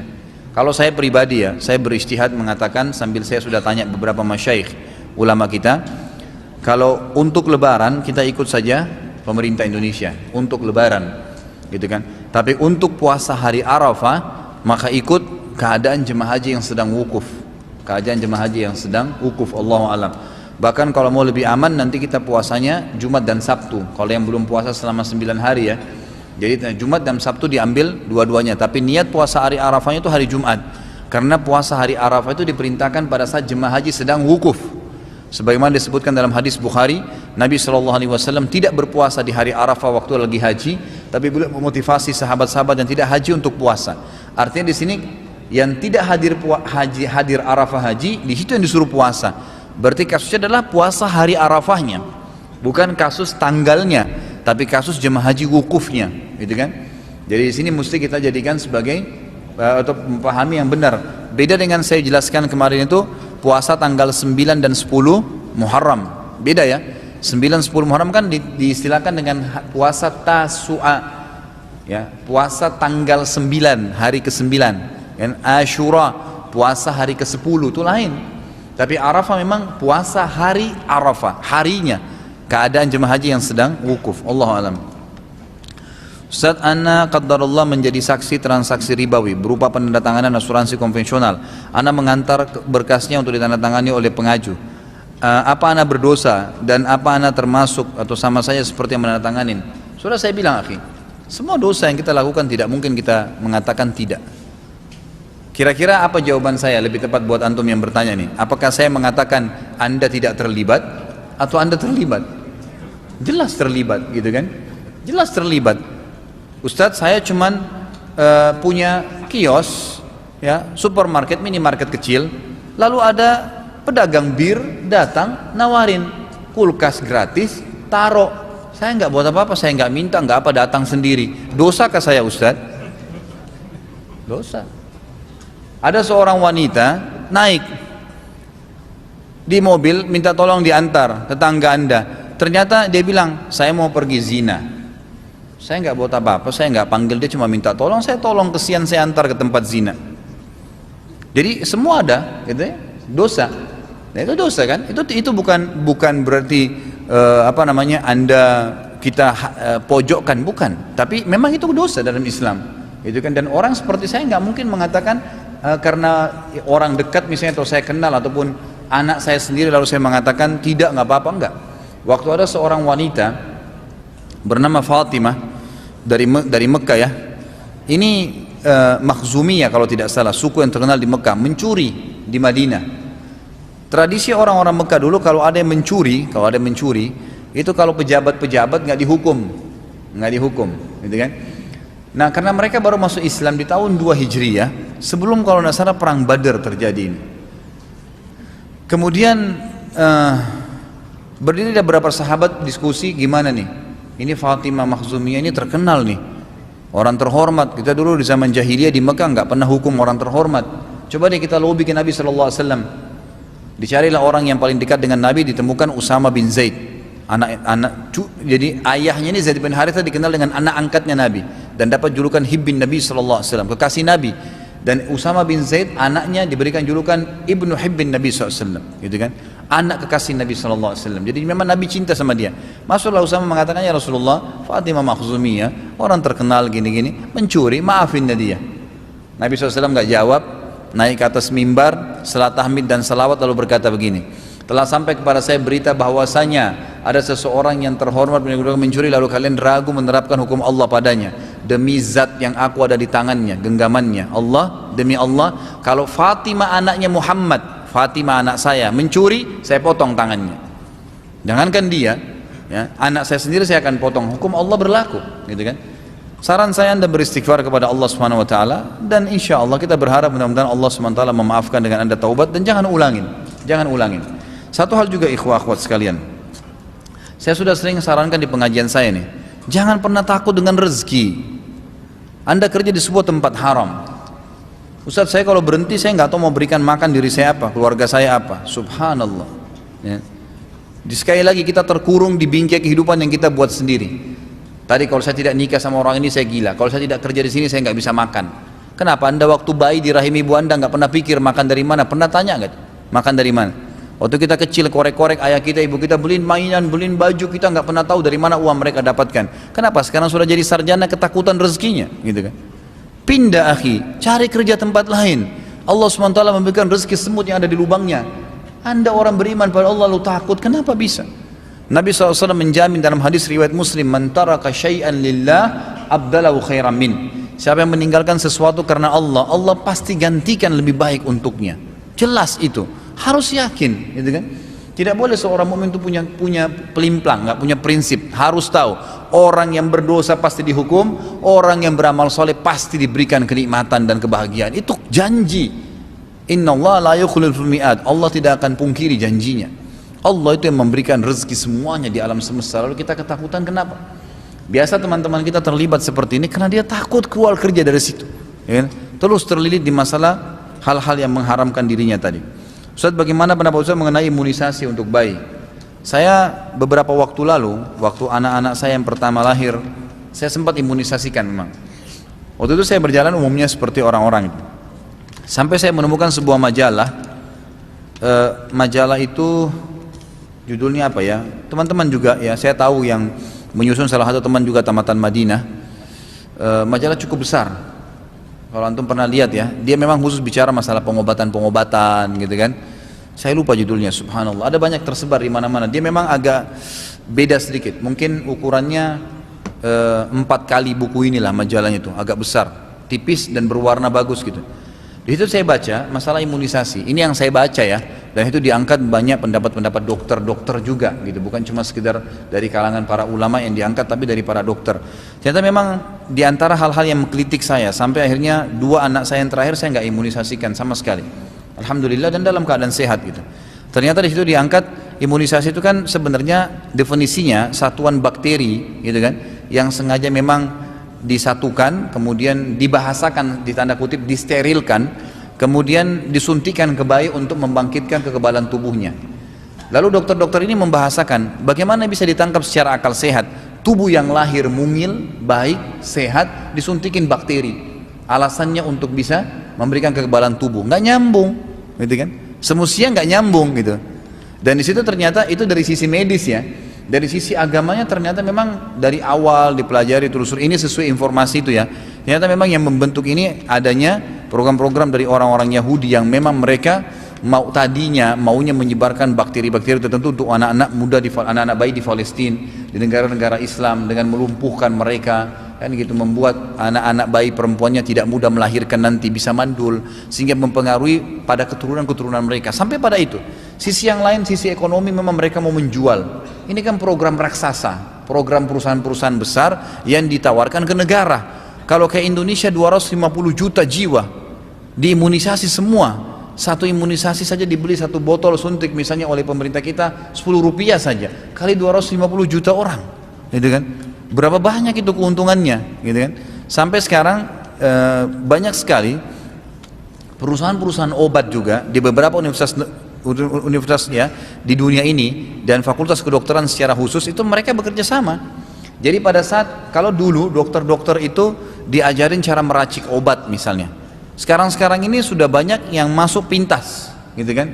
Perusahaan-perusahaan masuk mempromosikan obatnya dengan menawarkan kurikulum misalnya, atau mempromosikan kepada seorang profesor, lalu nanti akhirnya diringkaskan, gitu kan? Jadi nanti dokter ini nggak usah capek deh, nggak usah racik obat, udah ini nama obatnya ini. Kita tahu sekarang kan dokter-dokter didatangi oleh banyak sales-sales kan gitu. Kemudian dikasih penawaran, dapat mobil lah, dapat kunci inilah. Ipar saya dokter THT, adik saya 2 orang itu dokter, ibu saya dokter, satu keluarga banyak dokter gitu. Jadi sering di klinik di rumah sakit ayah saya di Makassar didatangin sales-sales itu yang nawarin TV, yang nawarin motor, yang nawarin ini, yang penting obatnya diambil, nggak penting masalah kualitas. Jadi akhirnya jadi komersial nih masalahnya. Orang sembuh nggak sembuh karena dia teriming-iming dengan hadiah, ini aja minum obat ini, kan gitu, dan seterusnya. Ini kan akhirnya sudah keluar dari janji yang sebenarnya yang semestinya bisa terjadi, Allahu a'lam. Tapi ini yang saya tahu ya, kalau antum memang punya informasi yang lain, ini sebatas saya sebagai manusia, Khalid Basalama saja yang sedang duduk di depan antum ini, yang punya waktu juga sama 24 jam seperti antum, cuma punya 2 mata, 2 kuping, terbatas. Ya bisa saja antum dapat informasi yang lain. Kalau saya pribadi memang sudah tidak imunisasi anak saya, karena saya sudah mendapatkan data-data seperti itu, gitu kan, yang saya temukan. Allahu a'lam. Bagaimana bila terjadi ikhtilat di dalam kendaraan umum, apalagi sampai bersentuhan kepada yang bukan mahram? Mohon penjelasannya. Ikhtilat itu ya, yang diharamkan dalam agama Islam adalah laki-laki dan perempuan berdua, yang diistilahkan lain khalwat, kan gitu. Kalau kita lagi di pasar, lagi di jalan, kendaraan umum, nggak ada unsur dosanya di situ, kecuali antum sengaja lihat perempuan sana sengaja dempet-dempet ke sana, gitu kan. Nah itu lain. Innamal a'malu binniyat, niatnya begitu, gitu kan. Tapi insya Allah saya yakin kalau ikhwah dan akhwat kita sudah paham agama, pasti mereka kalaupun sampai masuk ke kendaraan umum ini, gitu kan. Kemudian mereka memang mendapatkan sisi yang bisa lebih aman, maka mereka bisa cari di posisi, saya yakin gitu kan, pastinya begitu. Kalau memang Allah berikan kelebihan rezeki, bisa Anda punya kendaraan sendiri, alhamdulillah, motor misalnya, atau ada kelebihan rezeki bisa naik taksi misalnya, sehingga lebih profesi gitu kan, dan seterusnya, itu lebih baik ya, Allahu alam setahu saya.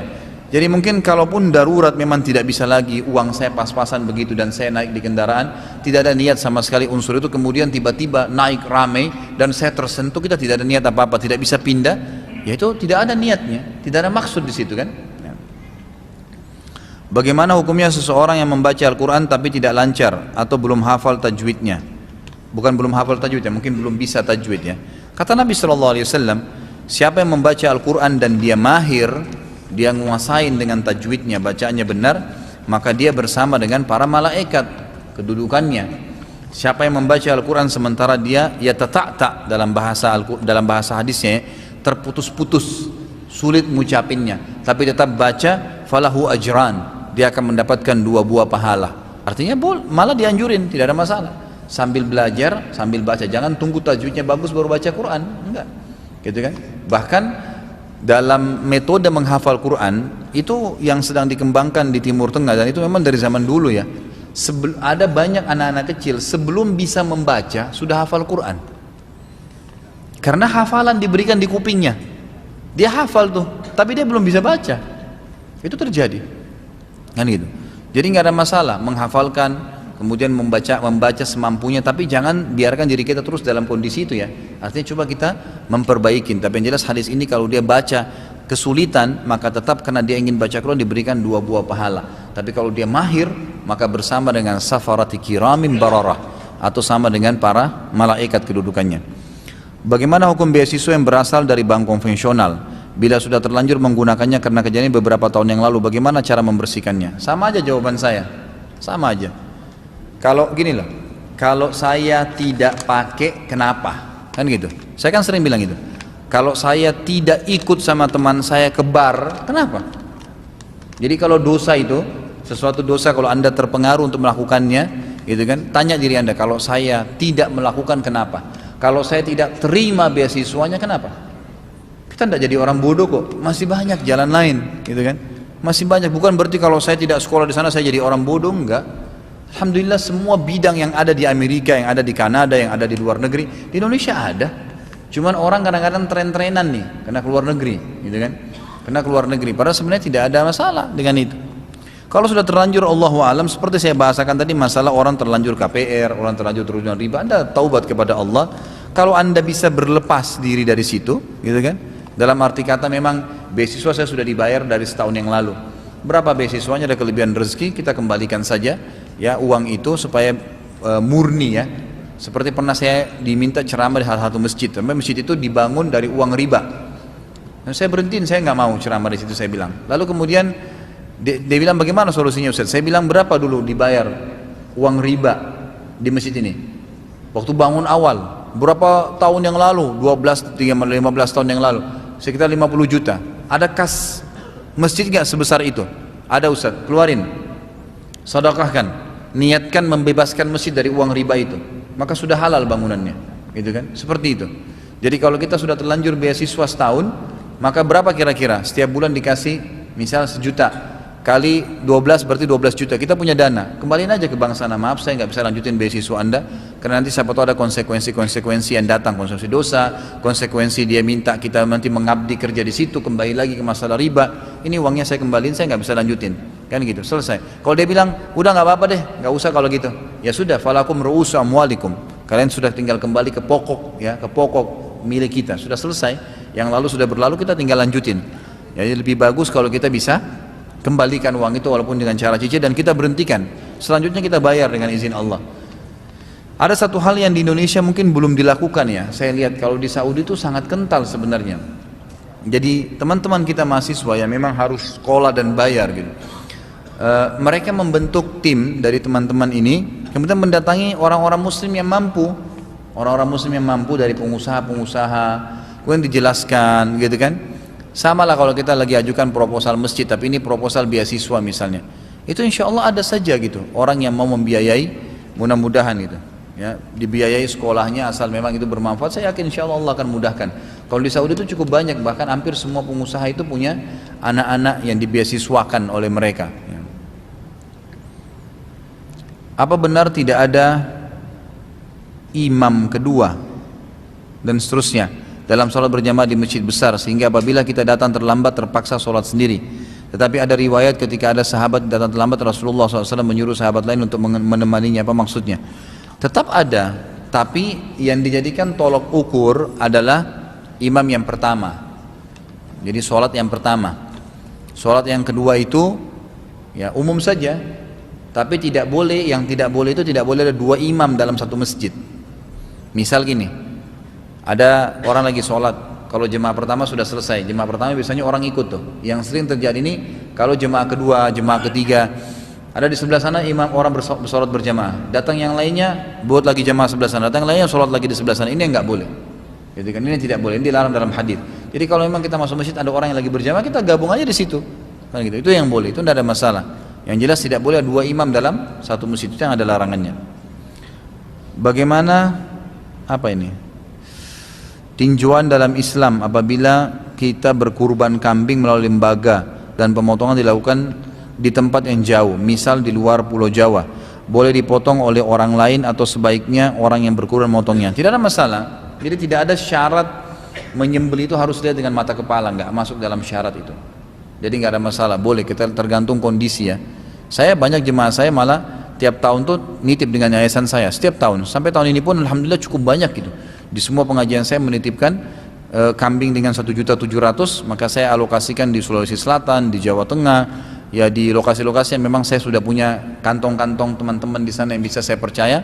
Lalu mereka kurban, ya kebanyakan kadang-kadang di pesantren ya, sehingga mereka diberikan kepada anak-anak pesantrennya untuk makan.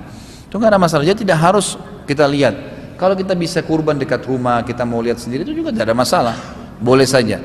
Masalah memotong lebih afdal. Sunnahnya kalau kita memang pas ada, kita yang sembelih sendiri itu lebih baik, gitu kan. Tapi kalau enggak, maka enggak ada masalah juga. Karena Nabi SAW menyembelih sendiri 15 ekor dari 65 ekor yang beliau kurban, dan 50 ekor sisanya disuruh Ali yang lanjutkan radhiyallahu anhum.